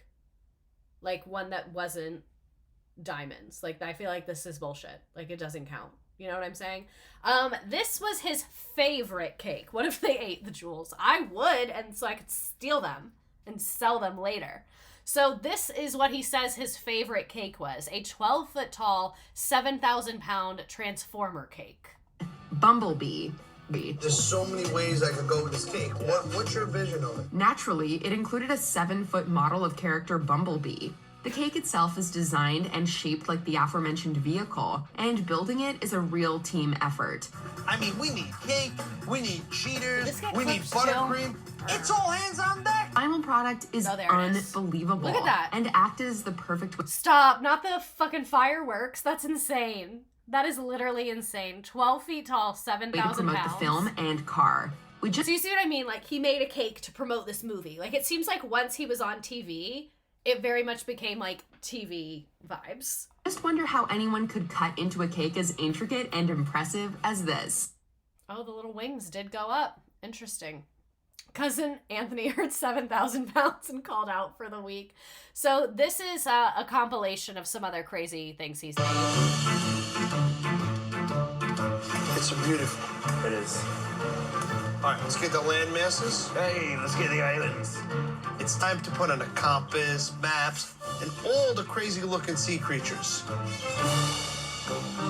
You know, Seems as like a I'm fun putting this place to cake work. together and I'm seeing, you know, the land masses go on and the sea creatures go on and the pirate ship, this cake is really starting to come together. There still exist these kind of fishes? I don't think they ever did, Denny. Okay. Do they still exist? Do these people eat the cakes or are they just for the show? I think a little bit of both. I think they're mainly for the show, but I'm sure some people eat it and try it because they have them at like big events and parties. So I'm sure like the people eat the cake. Does the whole cake get eaten? No, but I'm sure people try it. I would eat it. I gotta say, you guys did awesome on the sea creatures. I mean, they look awesome. I'm really happy with it. I mean, the sea creatures That is came cool. incredible. They were jumping out of the map. The pirate ship was Fondant, I've heard, phenomenal. does taste This bad. thing looked like an old world treasure map. I think it looks awesome. Yeah. Arr, great idea. There he is. So we delivered this cake to the Jersey Shore Not the Pirates parrot. and all their little mateys. Arr, ahoy! We all dressed up like pirates and we're gonna go have a little fun. I love bosses like that. I love a boss that when you're like, can we dress up as pirates? He's like, yeah. Like, that's awesome. I love that. Okay. That's why I'm a teacher, because like, yeah, we can dress up. Why the fuck not? He is such a dad. boys. Okay, a little more. Not the barefoot All guy. right. Fantastic. The pirate on crutches. Beyond anything we imagined, We yeah. could have even thought Check of. it It's out. great. He nailed it everywhere, from the skull that looked He's like an just a island guy. to the sea creatures He's just a guy. Just a guy. that came out of their imaginations, treasure maps, sea Amazing. creatures, and pirate ships. I wanted the zombie to look like he was clawing his way out of this grave. So I put a layer of chocolate fudge and covered that with some chocolate crumbs. See, layer of chocolate fudge with chocolate crumbs, that sounds like it would be yummy to eat. He's so Carnival Cruise coded. He's such a dad. Then we airbrush it with some black food coloring to make all the features really pop. Should we do like a splatter? Blood splatter? So I want this thing to have blood everywhere. Corn syrup and food coloring makes awesome blood. Corn syrup and food coloring makes awesome blood. He's a party guy, but not a clubbing guy, like a birthday party guy. He's a birthday party guy, a backyard barbecue guy. Like, he is, when you have a field day at elementary school and, like, something happens, the dad that jumps in and is, like, with all the kids, he's that guy. Like, he's the Dave and Buster's guy. Like, he is really, someone make, like, a, you know those TikTok things where it's, like, women and it's, like, Starbucks, this perfume, this bag, and it's, like, a woman's aesthetic of the early 2000s? Does that happen on you guys' For You pages? Someone make one of Buddy Palastro, and the song should be the Sopranos music. You're welcome. Free meme from me to you. I should have fucking done that to promote this! It's okay. Life is about learning. And I learn from my mistakes, and I'm not mad. A rat. Not the All rat. right, put the rat on. We made it like a buffet Rest in peace, my ears. Sorry. of flesh and rotting things for this zombie to eat. And I was like, yeah. He loves watching And it his just wife came have fun at together. parties. All right, Yeah? that's it. Yeah. That's how you do a zombie. I love this cake. The bottom with all the pictures of Hoboken is beautiful. The painting of the Hoboken sign was great. I think the storefronts all look good. You know, we have different signs and icons of all different things. So you can see, like, the cakes are stealing the show. The cakes are doing the thing. And then he opened a Las Vegas restaurant in 2013. Like I mentioned earlier, he has tons of restaurants all over the place now. But it was called Buddy's V Restaurante. Buddy's V is a really interesting name for a restaurant that I have a feeling there were not a ton of women on the marketing team for this restaurant. I'm just going to mention that real quick. I did include a screenshot because it has pretty good reviews. So it seems like people really like it there. He said there's another side to our family and its relationship to food. It's just as personal, maybe even more personal than what we do at the bakery. So he has like a family cookbook and this Italian restaurant that's more like not the public baking stuff, but like their family recipes. Yeah, he will be sharing his recipes from his family, his mother, grandmother, and aunts and things like that. He really is inescapable in Las Vegas. That's really funny. So not sure when the cupcake ATMs came out, but it felt right to put it here. And this is a TikTok of someone talking about the cupcake ATMs. Let's check out Carlo's Bake Shop, the vending machine. It's owned by cake boss Buddy Valestro. If you ever watched TLC, you probably spotted him there. The original bakery is located in New Jersey, but hey, if you can sell it from a vending machine, why not? There's a few different sizes to choose from. I went with red velvet. It costs just under $9, and now let's bring it home. There's no expiry date on this, nor is there a list of ingredients, so... I don't like that there's no expiration date or ingredient list. I thought the cake was raw at that machine. I have no idea. Not hopeful, but it does look moist. Cheers. That's so weird. I'm gonna need another taste. I feel like even when cake is bad, it's still kind of good though.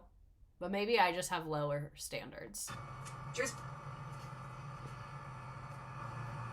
It has absolutely no discernible taste at all. Maybe they have COVID. What if they have COVID? It doesn't taste of anything. They have COVID. Maybe a back piece? Looked up the ingredient list. Probably shouldn't have done that. Oh, 32 odd ingredients, and I could not taste a single one of them. I mean, it's cake. I even just went to blow my nose because I was like, is this a me problem? Am I incapable of taste? But no, it's the cake. It's actually terrible. And a waste of $9. So Cake Boss, whatever that is, if he won it, he shouldn't have. If he is it, he should be demoted. The European mind cannot comprehend. Yeah, I think... I'm sorry, you guys eat beans on toast, so I don't know what to do about that. So here's the website for the cake ATM. There's a lot of them, if you guys were interested in the cake ATMs. Lots in New York, the one in Minnesota. Oh my god, you're right. He is inescapable in Las Vegas. Cake vending machines. Yeah, so it seems like the cake vending machine is profitable. He also has a pizza vending machine, apparently. In Las Vegas, they have these pizza vending machines. It's from the cake boss, Buddy Vlasco. You can get any kind of warm pizza. Just select the pizza. Oh, I bet whether it you is want at the hot Mall of or America. cold. And that's the pizza I chose, just under $10. Going to LA and hitting up every single one of these. That would be like a really good bit if like you were like, I'm gonna try, like, this is why I need unlimited funds. The content creator I could be if I had unlimited money. What if I did like an RV tour around America where the only thing we could eat the whole time had to be Cake Boss branded things? So like we'd have to get like 30 pizzas at the pizza vending machine to last us to get to the other things. And like we'd go all around America to the different like ATMs and restaurants and just eat at all of them the whole time. I think I would gain 40 pounds and also die from not having a vegetable. Just pay for it with a credit card, or I believe they take cash as well. You'll see a countdown clock telling you it's baking the pizza inside the vending machine, and when it's ready, You'd get scurvy. It pops out right That next looks to it. awful. Take it. That does take not a look look at good. it, That was $9. And I just tried it out right there. Oh, yeah. Look at that. It's not bad. Much It's better not than I good. expected from a vending machine. That does not look good. That does not look good. It seems like he's sold out. And then, tragically, I lied. There was another controversy. I can't believe I forgot about this. This was literally why I did this stream. The cake boss is arrested. He committed a crime. It's the cake boss. The NYPD says he was driving while drunk. TV 1055's Ouija Jang is live outside Carlo's Bakery in Hoboken. Ouija. Alice, prosecutors say the cake the lights boss being not off. only drove drunk, they say afterward he tried to use his fame to get out This of part trouble. right here. Now his license is suspended, his reputation tarnished. Buddy, what do you want to say to your fans? No comment. You have so many fans that love you. Just no comment right now. Bartolo Velastro, aka Buddy, best known as the Cake Boss, dodged questions outside of Manhattan Criminal Court, where he faced a judge accused of drunk driving. I like his food. It's unfortunate what he did, though. You know, you got to be more responsible. One of my toxic traits is that if anything happens and there's a news camera around, I will volunteer to talk to them. And, like, I feel like that guy is the same way. Like, he probably had never heard of this guy and was like, oh, a famous baker? Okay. Yeah, I can talk about that. Oh, this is going to ruin the tour. Police say around 1 a.m., Velastro was swerving along this stretch of 10th Avenue near Hudson Yards in a bright yellow Corvette like this one.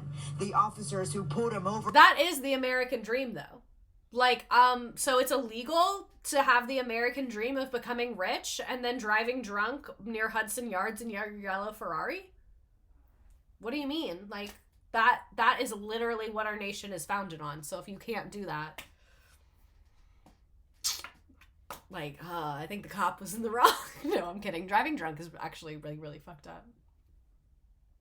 Reported his breath smelled like alcohol, and he failed a breathalyzer test. In court, prosecutors said Velastro told the cops, "You can't arrest me. I'm the cake boss." Did you tell cops you can't arrest me? I'm the cake boss? On an unironic note, I have never been arrested, and I've never been close to getting arrested. But should I ever find myself in a situation where cuffs are being put on me, that is what I'm going to say, unfortunately. Because I am incapable of taking anything seriously. So I would be like, you can't arrest me, I'm the cake boss. And then be like, sad that the cops didn't laugh. Absolutely incredible. No fucking way he said that. He did. He also allegedly said, "Can you just put me in a cab? I don't have to be arrested. I'm not a bad guy." his sports car was yellow, so that is a cab in a way. Just saying. They're in the limelight now. They're really important people. They're important and then people. you're going to come out and you're going to do something dumb. At his famous bake shop in Hoboken, We're not allowed to make any comment. workers were quiet, but customers had Yeah, no shit. They're probably getting paid like $11 an hour. plenty I'm to sorry. say. Really too bad. You know, he's kind of an icon here in Hoboken. I'm disappointed, of course. It's one of those things. I was out for a business dinner. You know, I had one glass too many. You know, I didn't have one glass of wine. Like people say, he said he had one. I didn't say I had one glass of wine. I said one too many. Got it. Okay, and when I got into the car, I thought I was fine to drive, and obviously I wasn't. And cops did. Okay, I have that whole clip, so we'll watch that, and then I'll read the little thing. So this is him opening up about his DWI. And I don't know if there's a legal difference, but a DUI is driving under the influence, and a DWI is driving while intoxicated. I don't know if those are legally different, or if they just have different words in different states. I gotta ask you about your recent DUI. The criminal justice system can't ever hurt him the way Lisa can by chewing him out. That's why, like, if it seems like I'm being kind of cavalier about this, I feel like he's probably got punished the way he needed to, so I don't need to punish him. With the horrible joke about the trans woman, I don't think he got punished enough, so that's why I did yell at him about that. But this, your wife already yelled at you. It's not my problem. I gotta ask you about your recent DUI incident, my man. So, what happened there? Well, listen, you know what? I learned a valuable lesson. Valuable. When it happened, I really thought that I was fine, and I wasn't. You know, and I it'll never happen again. It's one of those things. I was out for a business dinner. You know, I had one glass too many. You know, and then again, you hear different reports or whatever. Exactly. That's why I wanted. Yeah, I mean, the truth of the matter is, I was out for a business dinner. I had one. I didn't have one glass of wine. Like people say, he said he had one. I didn't say I had one glass of wine. I said one too many. Got it. Okay, and when I got into the car, I thought I was fine to drive, and obviously I wasn't. And cops did their job that night, and listen, I paid the price. I manned up. I know that I'm wrong. Everybody messes up once in a while. Why didn't you tell the guy the way? I'm the cake boss over here. Listen, that would be so embarrassing that, like, the dumbass comment you made drunk is, like, in the public media now. And, like, he said, like, most people do not go to jail for a DUI if it's their first one and they have a clean record before that. So I'm sure he had to pay fines and go to court, which we'll talk about. The cops did their job that night. They did. You know what? I honestly said to him, I don't think that was the inflection I used. And if I did say anything like that, yeah, I totally apologize to him and the police department. If I did. King of gaslighting. So I'm not like that. I hear you got plans for your flagship store. I'm not like that. Except when I said that, but I'm not like that. Yeah, actually, the flagship store in Hoboken, we're actually about to renovate and turn it into kind of our new design of what the bakeries are. Okay. And yeah, I don't really care about your, like, flagship bakery, whatever. So this damaged his reputation in 2014. I think the guy that I hired wrote that it marked the beginning of the end, but he was very famous beyond this. This is, like, the biggest faux pas he's ever had. He was discovered to be 0.1% over the legal alcohol limit. So I don't know what the legal alcohol limit is in New York, but I think he was telling the truth when he said he had one too many. Does that make it okay? No, I don't think it's good to drive after you drink ever, especially I personally have noticed with myself, alcohol affects me very differently. So it's, like, never good to plan on driving. Because sometimes I'll have 3 drinks and I, like, really feel fine. And then sometimes I'll have 1 and I'm like, I really can't drive my car right now. I'm, like, off of right now. It depends, like, if you've eaten, if you've slept. There's so many factors. So I can see where this happened. Especially, I think a lot of... Yeah, I'll just say it if I get canceled, whatever. I think a lot of men that have high tolerances for alcohol drive after drinking very frequently, and it's normally, in their eyes, not a problem because they do it a lot and they have a high alcohol tolerance, so they don't feel drunk, even if their alcohol limit, like, even if they should not be driving, but because they do it so much, it's very normalized to them. And because they have a high alcohol limit, they don't feel like they're drunk driving because they feel like they're very aware of their surroundings. So I think I this happened to him. I know people that this has happened to. I think that it is very common. We live in a culture that really glamorizes alcohol, and so many people have DUIs, you guys. Like, your coworkers, at least one of them has a DUI. Your family members, at least one of them probably has a DUI. Like, it's incredibly, incredibly common, and he is one of the people that made that mistake. He's also getting older, and that affects things, but I agree 100%. Yeah, this just seems like very run-of-the-mill mistake to make. Like, yes, it's a mistake, yes, it's not okay, but this also feels like a pretty normal person mistake to make. So anyway, he took to Twitter and said, I want to thank everyone for their support, and I want to apologize to everyone. I learned an important lesson that even if you have one drink, you should not drive. Like I said, he said, I thought it was fine, but I wasn't. I put people in danger, and I'm very disappointed in myself. Let me see if I included anything about the court proceedings. No, I didn't. I think he went to court and had to do like driving classes and pay a bunch of fines. So pretty standard, like, slap on the wrist for a first DUI for someone that is upper middle class and can hire a lawyer and pay the fines and all of those things. So the show Cake Boss ended in 2017. Again, the arrest was in 2014. So the show was still going for a full 3 years later, but I just kind of already told you about the show and his career and his expansion and all of that. So the DUI kind of happened like in the middle of the show, the new locations, all these things. It really seems like it did not slow him down at all. Carlo's Bakery is not closed, just the show ended. And apparently his mother passing away in 2017 also really affected the show. Fans were left wondering why the show was going to close because it was very, very successful. But the truth is a few factors contributed to it apart from the arrest, because like I said, that was years ago. One major one was the death of his mother. And I think I get more into this about his mother. So this is her. And Mama's still here, and she's here every day. And, you know, she handles a lot of the book work and stuff like that. And, you know, helps the customers. And, you know, she's... I love her. She's a wonderful asset to the business. You should plan ahead so it's not a decision you have to make while drunk. That's what I always think. Like, if I know I want to drink, get an Uber, ride with someone, because when you're in the moment, it's really hard to tell if you're good or not. And, you know, people like to see her, and, you know, I'm happy she's my mom. So she was a great asset to the business. She seems like a legend, an icon, Gorgina goddess walking among us. Rest in peace. She was married very young. I'm sure her life had a lot of things that were less than ideal, like so many women. And he said he didn't return to his mom's bakery after his death. He sat down with People magazine about a month after she passed away, talking about how returning to work would be exactly what she wanted him to do. And he said he could not bring himself to go into like her spot. He said, I'll definitely break down. That place has so much history, and that was my mom's spot. That's her store.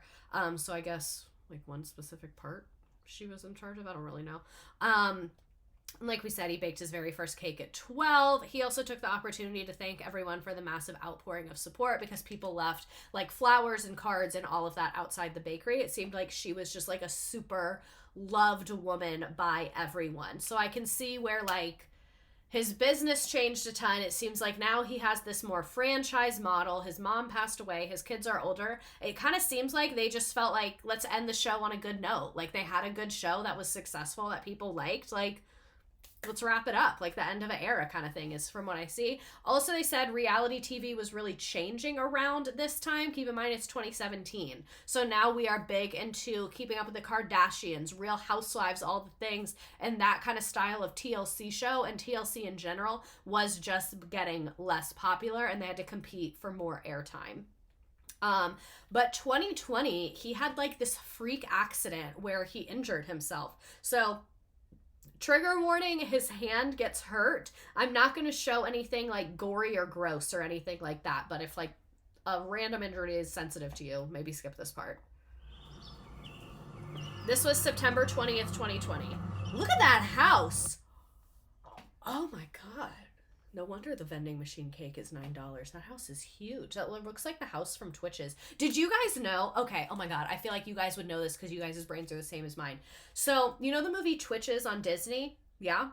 And you know the movie Mean Girls? Regina's house in Mean Girls is the same house as the movie Twitches. Not the inside. The inside is a set. But when they pull up outside, same house, same like, or it's probably fake. It's probably like a set in Hollywood. It's the same like front facade that's in Mean Girls and Twitches. I really hope someone else on Earth has noticed that. 911, where's your emergency? What's the problem? I don't know. My husband was pissed in the bowling alley. Something happened. I'm sorry, your husband what? I know it's like not the time to criticize, but it really bothers me when people are bad at calling 911. I just want to say I'm great at calling 911. I've had to call 911 a couple times for like, I was a witness to a car accident. Like I've never been the victim, but I've had to call 911 on things. And like, you need a good person to call 911. Like the wife of the injured, I'm sure there were other people in the house. Someone else should have called 911 because if you notice, the 911 person said, what is the location of your emergency? Like, you need someone who's listening and can have, like, clear communication, and if you're freaking the fuck out, you're, like, not the person to call 911. She might have been the only one around, but I just feel bad for the 911 operator, because she's, like, really trying to ask her questions to, like, get them help, and she's just, like, panicking, and I just say, I'm great in an emergency, and I'm great at calling 911. I'll give you the address, tell you what's going on, I'll tell you what I need. You need someone with fast and clear communication. Yeah. What happened with your husband? I don't know. You see what I mean? The bowling alley.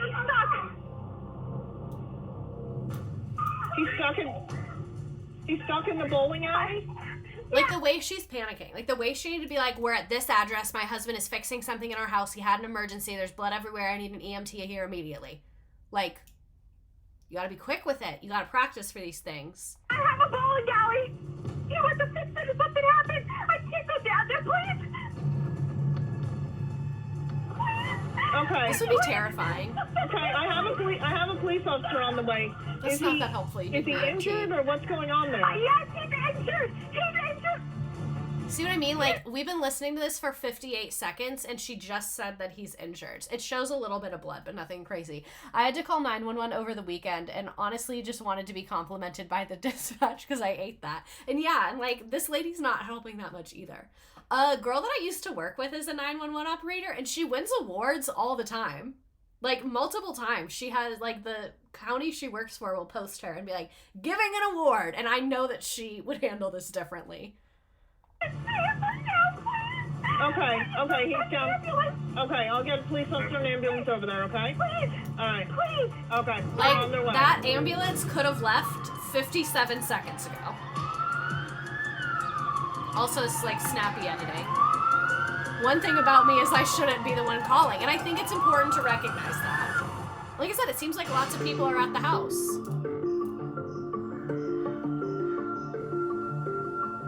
Oh, there's still blood all over here. It's just a typical Sunday. I pulled into Buddy's driveway about 5 minutes to 1. And I remember seeing Sophia and Lucia. And they were waving their hands. And I got out of the car and I heard Sophia and Lucia. This is such an Italian family. Heard my sister-in-law Lisa screaming. Help my husband, help my husband. Right. Oh my God, help my husband, call 911.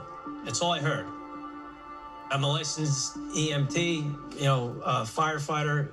So I go run into the house and she goes downstairs. And I ran downstairs and I saw Buddy and it looked like his hand was pinned in the back of the bowling machine. And I saw it was through his hand. My dad was standing right here. He was trying to fix it. Pin was stuck or something. And it's his son. This piece slides into here. You can see, and his hand got pinned up against here. Why are you doing it now? Teenagers are infuriating. He's like, hey, this is the injury that my dad got. This is how it happened. Let me shove my hand into the exact same spot to demonstrate for you. Right in here. Like that. And his hand was right here, and this part Stop was right doing here. it! Like that. It was bleeding everywhere. Blood on the pins. Still blood everywhere. We cleaned as much as we could. So, yikes. My virtual assistant did put a slideshow that, like, literally had pictures of his hand, but I think blood is kind of gross, so I deleted it. I'm sorry. Sorry. sorry. So his path to recovery after impaling his hand in a freak bowling accident, the pin went all the way through his hand. Just feel your hand and feel how many tiny bones and ligaments are in your hand. That is tough. So he had a long recovery. Thank God, I don't think I'm going to be a hand model, but I have a lot of mobility and strength, he said in an interview. I've got one more surgery. I've got this finger straightened out, but I'd say I'm 95% healed. Again, when interviewed in 2023, he said his hand was nearly fully recovered, which was literally 3 years later. And he said the last surgery was to help correct his grip. So like I said, 3 years, multiple surgeries. Hand injuries are kind of a bitch because there's so much little stuff in there. So here's him talking about that. How's the hand doing? Has it healed up to what? You might, like, he's literally a famous baker for his creative recipes. That would be terrible if he lost his hand mobility. I'd say you got about 95%. Okay. I'm probably not going to ever be a hand model. I can't move this finger 100% over, but I got to get one more surgery so that I can get that finger over. See how it's like, you know, as I spread it? Maybe we'll put some filler in here to, you know. Maybe we'll put a little filler. She's so funny. I love her. I'll put some face filler in there. But, They do that. Do they really? She's like, I Googled it. They do that. Who knows anymore, you know? But you know what? I mean, You're still able to do what you do. Yeah. for what happened to me, I mean, I'm truly blessed. Yeah, that is insanely lucky that he is still able to, like, I trade my hand mobility for his. I don't need it. She's a brunette. See, yeah, she is a brunette. So here is him talking about his recovery journey. I want to be in the game. Being an EMT must be crazy because imagine you're sent to this Twitch's mansion and it's the cake boss. I don't want to be on the sidelines watching. You know, I'm not ready for that. Nice and easy. Don't kill yourself. Carving a cake, I can't hold a knife. I can't squeeze my thumb to keep the knife in place. That will be so hard. He's literally been doing this since he was 12 years old. You could do it. Nice and easy. I was like a ninja with that friggin' knife, the way I could cut things. You know, like, it's different. That's it. I probably got about 15% of the strength back. You know, I really can't squeeze or grip things too much. You know that this is not buttercream, right? This is fudge. It's a little stiff. So... He's like, hey, I know that you're on a recovery journey, so instead of giving you the standard icing, this is a harder one. Wanted to challenge you. Oh, God. I think it's his right hand. Oh, you can tell he's struggling. And he's trying so hard, like too. An old boxer who still thinks he can fight. You know, like you got... I'm gonna cry. I feel really bad for him. Aging makes me emotional. And it's not even aging, but that's like kind of the energy he's giving. That will, you got the heart, but you don't got the tools right now. Can't do it with your right hand at all right now? You could, but he's trying to do these big cakes, and in the back of his mind, he knows that he can't do it. I know that he ain't moving like Buddy Valastro does. But I'm glad to know that now he is seemingly like he can kind of do his thing and is mostly recovered. I can't imagine there's many jobs where a hand injury isn't a major roadblock, but a baker, dang, yeah, for real. It must be so frustrating. Like you said, he was like, before, you saw he made that crazy ass cake in an hour and a half. So yeah, very sad that he had to go through that, but I'm shocked and like glad that he made a 95% recovery. It seems like he gave him fudge for extra resistance training. So most recent update, he is a skinny legend. He lost a lot of weight recently. He has not admitted to Ozempic, and he did lose weight before the Ozempic craze really got crazy. Also, someone had a good thing here, PAX program. So now I'm wondering if we teach kids how to make effective 911 calls as part of public education. I never learned how to. Seems like a good idea. It does seem like a very good idea. So he had a 40-pound weight loss over the last couple months. This article, I think, is from 2022 or 3. So he said it was lifestyle changes.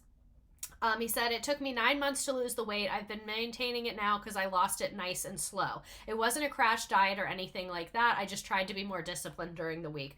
I think that it sounds like he didn't use drugs. To lose 40 pounds in 9 months after making a lot of lifestyle changes, especially as a man. Men lose weight much easier than women do. That sounds pretty normal to me. If he had dropped like 100 pounds, I'd be like, what's going on? But 35 pounds in 9 months, I did that about the same thing. In 2020, his hand injury resulted in 5 surgeries. He said, after COVID, I was just at home, doom and gloom, eating. I mean, COVID was just miserable in that way. To have the hand injury and COVID at the same thing. And in March 2022, he was feeling inspired to get back in shape. He said, I woke up and I was like, this is the heaviest I've ever been. He said he still enjoys his favorite foods and has learned to practice portion control, and he aims to stop eating at 6 p.m. every day. So seems like kind of an intermittent fasting type vibe. I'm here to admit to using Ozempic. Real. Very real. He said, growing up in an old-fashioned Italian house, you didn't eat until you were full. You eat until you couldn't even move and you were gorged. That's why I would eat all the time. And once I started to shrink my stomach and stop when it's time to stop, you feel better. He said he drank 7 or 8 bottles of water a day. Yeah, it seems like he had like a pretty healthy, normal weight loss. So what's next? There was a brief resurgence of the show after the TLC one ended. It made a resurgence on Discovery Family. And then they also can find Cake Boss on a bunch of streaming platforms it's on. And one obstacle that significantly affected the show was around the time of the hand injury that affected his ability to work. Then, like we said, he was focused on recovering and the surgeries and all of that. My aunt's doctor wants to put her on Ozempic because she's type 2 diabetic, but insurance won't cover it. Insurance sucks. Like, how did we get here with the fucking insurance system that we have? So Buddy still might be waiting for that final surgery. I think he's had it now. It's 2024. He also has a new contract with A&E as of 2023. So like I said, he is mostly recovered now. For 2 new projects, it's called Legends of the Fork and Buddy Velastro's Cake Dynasty. Legends of the Fork is he goes around the country to find great food and the chefs behind it. And then the Cake Dynasty is more like Cake Boss with his family. Cake Dynasty is where my life is now. It's 14, 15 years later. My kids were babies at the time. Now they're all older, starting to come into the family business. So there's that succession part of the business. We don't just make cakes. We have 14 bakeries, 7 or 8 restaurants and food concepts, 75 vending machines. So it's less about making one giant cake and more about how you make 18 cakes a minute. So that's what I mean. It just seems like their business model changed a lot throughout this time. So here's a sneak peek of some of the stuff he has on A&E now. You're here. Mm-hmm. I love seeing family business nepotism like this. Me too. This is just like good run-of-the-mill, good old family nepotism. Buddy Velastro, aka the Cake Boss, is returning to television with 2 brand new shows on A&E that can't cake your eyes off of. Oh, you didn't. I did. All right, man, let's go. Culinary icon Buddy Velastro is traveling the nation. Bam! On Homemade Nation, uncovering the secrets of America's most iconic eateries. Your secret is safe with me, I promise you that. From one legend... Get those muscles rolling! Yeah! To another.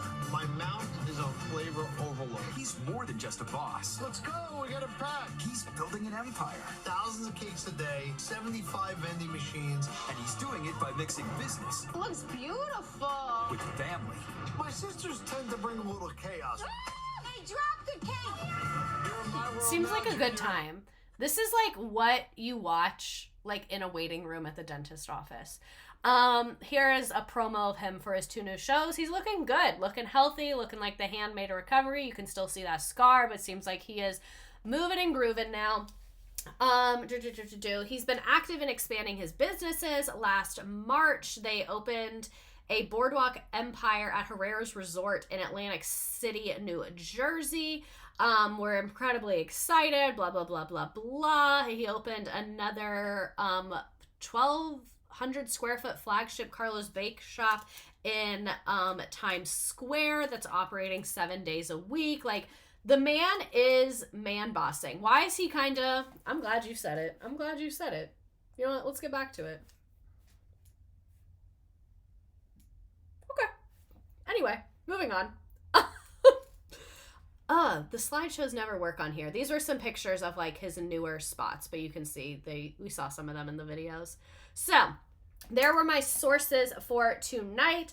This is a very cool, he's my hear me out. That's real. That's really real. Tony Soprano's my hear me out. So And I think he has that kind of Tony Soprano energy. So anyway, hope you enjoyed tonight. Very cool, very lighthearted for the most part. He's really just a guy. I feel like he's very representative of just like a lot of our childhoods watching TLC unsupervised. I hope you all had a great time tonight. Join me next week. We will be talking about the Bermuda Triangle. So it's going to be kind of like the Great Lakes one, but it will be on Nearpod. So at the beginning, it's going to be like science vibes, where is it, geography, and then we're going to get into like spooky, like the ships are sinking, things are disappearing. Oh, Guy Fieri stream. That's a good idea. There is a quiz. We are going to play our little trivia game as always. Let me go ahead and pop that onto the screen. I'll copy the link. The directions are on my screen if you want to join this game. The link is in the chat. You don't need an account. You don't need to pay. I don't want your email. We don't need anything like that. All you do is go to join.nearpod.com and enter the code. If you want to download the app, you can. You don't have to. And you can do this on your phone. You can do it in a mobile browser. Let me pick one for us. Maybe Carnival. That kind of feels fitting. We're going to do Carnival because lots of his cakes are very like theatrical. I'll put the code back up there. So I'll give you a couple seconds to join. It's 10 questions about what we learned about tonight. The Mr. Buddy Valastro. I am excited for next week Bermuda Triangle. Because I'm hiring an assistant, I actually have to like plan in advance now so they can actually like help with things and I don't have to like text them at 2 a.m. So I am like planned out much further in advance than I usually do. So we're doing Bermuda Triangle next week. The week after that, we're doing Justin Bieber. I hope that you guys are going to be into it. It's going to be like we're going to have a laugh. We're going to laugh and laugh at him. And then the week after that, we're going to be doing Dallas Cowboy cheerleaders. So we have a lot of fun, cool stuff coming. Why'd I use my government name for this? Oh, that's the thing I forgot to mention. Don't use your government name if you don't want to. It will come up on the screen. I went to the Purpose Tour in 2016. I've never seen the Justin Bieber live. Insane lineup coming up. Bermuda Triangle. Justin Bieber. Dallas Cowboy cheerleaders. I always love hearing about JB's biography because I'll never get tired of how crazy his life is. Alrighty, I'll give it a couple more seconds, then I'm going to hit start. Can we get a One Direction stream as well? I am hesitant to do a One Direction stream because I was never a Directioner and I don't think I can do it justice, but maybe. Oh, love your history ones. We are going to do some more history stuff soon. I am thinking about doing what's on my list, but I don't have it like planned yet, is like Christian nationalism and how like Christian nationalism has been on the rise like since the 1980s. And I think it's just like very interesting. Someone's name is Jewel. Oh, World War II? Maybe. The tea is crazy when you really dive in. I need you to just read about it, if anything. Read about what? Oh, One Direction? Yeah. Actually, I kind of like that idea. Okay. Christian nationalism would be interesting. Why Reagan sucks.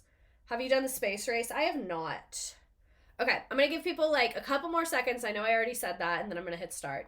You have 5, 4, 3, 2, 1. You're actively being tattooed. I hope it turns out good. I'm gonna turn this down a little bit. How old was Buddy when his father passed? I have like shampoo buildup on my head. I can feel it. I want to wash my hair again. Need a trad wife stream. Ugh, that's a lot.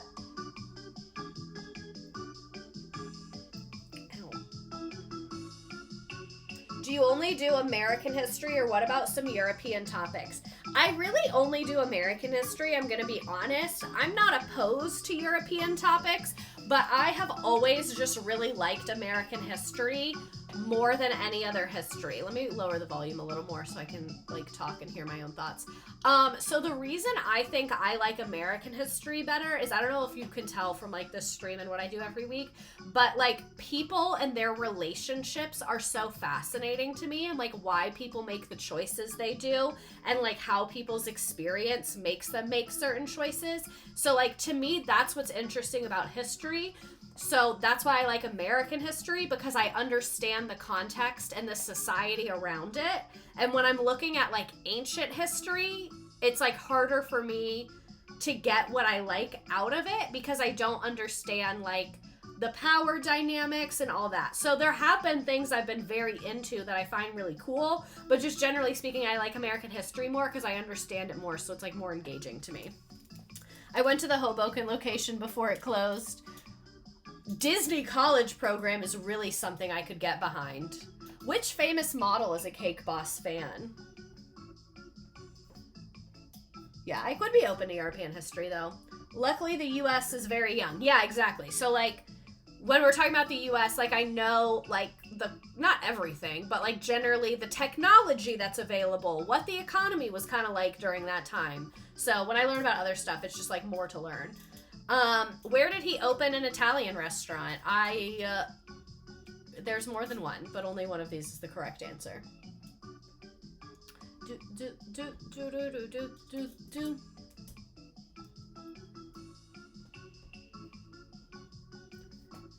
The US is a young country. We're baby.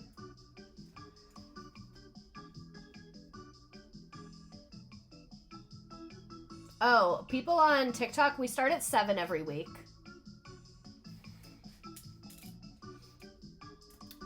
It was Las Vegas, Nevada is the one that we looked at. He does have a presence in Vegas. Why was he arrested?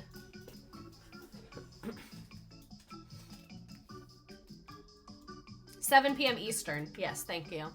Eastern supremacy. 6 here in Central. If I didn't have to like work for a living, I could do it at like a late time and be like a cool streamer, but... Okay, so I have to tell you guys, I saw Amy Poehler and Tina Fey did like a live show and I went to it and it was at kind of a weird time. It started at like 5:30 and I was like, that's kind of a weird time for like a comedy show to start. They usually start at like 8 or something. And when they were talking, they were like, they're a little older now, like they're middle-aged women. No tea, no shade, but that's just what they are. And they said in the show, they were like, we purposely do this show at 5:30 so that you can be in your bed, moisturized, in your pajamas by 9 p.m. And I was like, that is so fucking real. And I love you for that, because I was. By 9 p.m. and it was winter and it was so fucking cold outside. It was like 5 degrees. And I was so grateful that I didn't have to be like outside in the middle of the night. And that literally got home, was in my little bed, got to eat my little dinner, like starting their show at 5:30. I think it ended around 7:30. I had dinner. Like it was great. And I wish more things would do that. I don't know. They were awesome live. They were really cool. And it wasn't stand up. Like they did skits, they told stories, they took questions. It was a really cool experience. I really liked it. How did Buddy injure his hand? Yeah, it was really cool. And they said they did it because of the writer's strike, because neither of them were doing TV and they hadn't done something together in a minute. So they decided to do like this little mini tour. Yeah, it was really fun. I had a really good time. How did Buddy injure his hand? Who's going to get it right? Most of you. Backstage of a bowling alley. Tough. He just wanted it that way. I always forget about my wrong answers. I'm going to go ahead and turn TikTok off. Good night. Love you guys so much. See you next week. Buddy Valastro is divorced. True or false?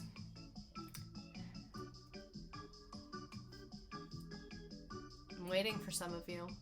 Oh my god, is my thing frozen? Okay, there it goes. Sometimes it does that. I hate when it freezes while I'm teaching. If Buddy and Lisa ever get divorced, like that is, we're just losing hope for anyone ever. Like no one can make it if they can't. Because he's not divorced. One of the few reality TV couples to not be divorced. And I think that's because the show, even though it was about their family, it was about the bakery. Like it wasn't about their marriage and their children. What is available from Carlo's Bakery via vending machine? I wish they had a garlic knot vending machine. I love garlic knots.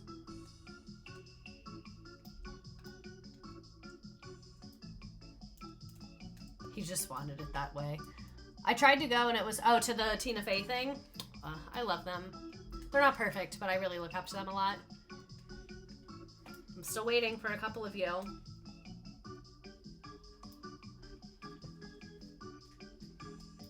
Pizza and cake. Alrighty, nice job, Saturn Cat, Gabby.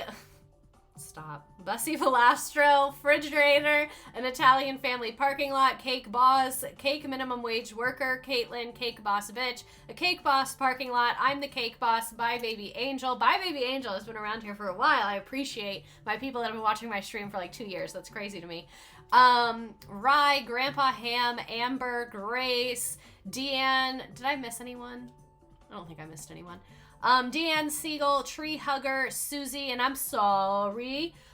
Thank you all so much for being here. Anything I missed, any memes that you have, I'll stick around for like another 2 minutes till we hit 9 o'clock. I am so grateful that you all show up to this, and there's so much to watch. Like, there's so much content on the internet. There's so much TV, there's so much YouTube, there's so much Twitch, and it makes me really grateful that like right now 103 people are watching me, and that makes me so grateful because I think this is something that like internet people do a lot. Like when you only get 3 likes on something, you're like, oh, it's only 3 people. But like imagine if 3 people were in front of you, it looks very different. And so my views on Twitch are always kind of like this, but the fact that 100 people are sitting here at 9 p.m. on a Tuesday wanting to watch me talk about the fucking Cake Boss is crazy to me. So thank you all so much for being here. I'm very, very grateful to you. I'm excited to talk about the Bermuda Triangle next week. Yes, I can drop the link again. I'm excited to talk about the Bermuda Triangle next week. I'm excited that I have an assistant. It's a little scary to have someone like relying on me for money, but I am really excited because they're going to do a great job. I have a couple people I'm still like finalizing the details, but they're going to do a great job, and it's going to be great to have someone who can help put like awesome research into this because I don't want to say I was beating myself up, but I was like kind of in my feelings the other day that I was like, when I worked in corporate, my streams were better because I had more time because I was literally dicking around at my desk for like 5 hours a day. So I would put like 4 or 5 hours into the stream deck, and I just miss when they were that like juicy and hearty. Like when I look at some of my old ones, and I feel like I'm starting to get back to that. And it was like very like soapbox in my feelings moment. It was very hard to keep consistently streaming with my first year back to teaching because I very much felt like a brand new teacher again. Like my lesson planning was overwhelming, new school, new community, all the things. It was a lot. So I feel like I don't want to say I neglected the stream because I still did it and I still had an awesome time with all of you. But I'm excited that in this next year, I feel like my workload will be a little bit less and I can put more time into this because this like fucking fuels me. I love it so much. And I think it's so fun that I get this awesome community of people that just like wants to learn about random shit. What do you do during the summer when you aren't teaching? Mainly go insane. That's the thing that I realized this year. This was the first summer I didn't pick up anything else, and I was just focusing on like internet stuff. I put a bunch of stuff on Teachers Pay Teachers, bunch of projects I've been wanting to work on, finding an assistant, all of that. But I realized like I really need the structure. Like mental illness is real. And it's inside of here. Like at the beginning of tonight where I said I'm like one inconvenience away from like being Trisha Paytas on my kitchen floor screaming, I really am. So next summer, I think I'm gonna find, very ADHD coded. Like having my routine was like so important for me and I didn't even realize that. So I think next summer, but I also don't want a job because like if I want to go to the beach, like I want to go. So I think next summer what I'm going to do, I was talking to my boyfriend about this. I used to work at a daycare that had government subsidies, like a lot, like we got a lot of money from the government. So we were a nonprofit and we would have volunteers come. So I want to find a place like that where I can like volunteer like 5 or 10 hours a week, just because I think like having a routine is something that I really need and enjoy, not to like put my own mental illness on blast. But let me look at the memes you're creating. Buddy, when they didn't accept that he's the Cake Boss. Cake Boss Buddy Velastro impales hand in terrible accident to remake my hand. We'll use Rice Krispie trees and fondant. We can laugh because he's recovered, and I think that he would laugh. You can't arrest me, I'm the Cake Boss. Whoa, this is worthless. Love this one. Have been rotting in bed with COVID, and this was a nice reprieve. Thank you all so much for being here. I will see you next week. Have a great night. Love you. Show.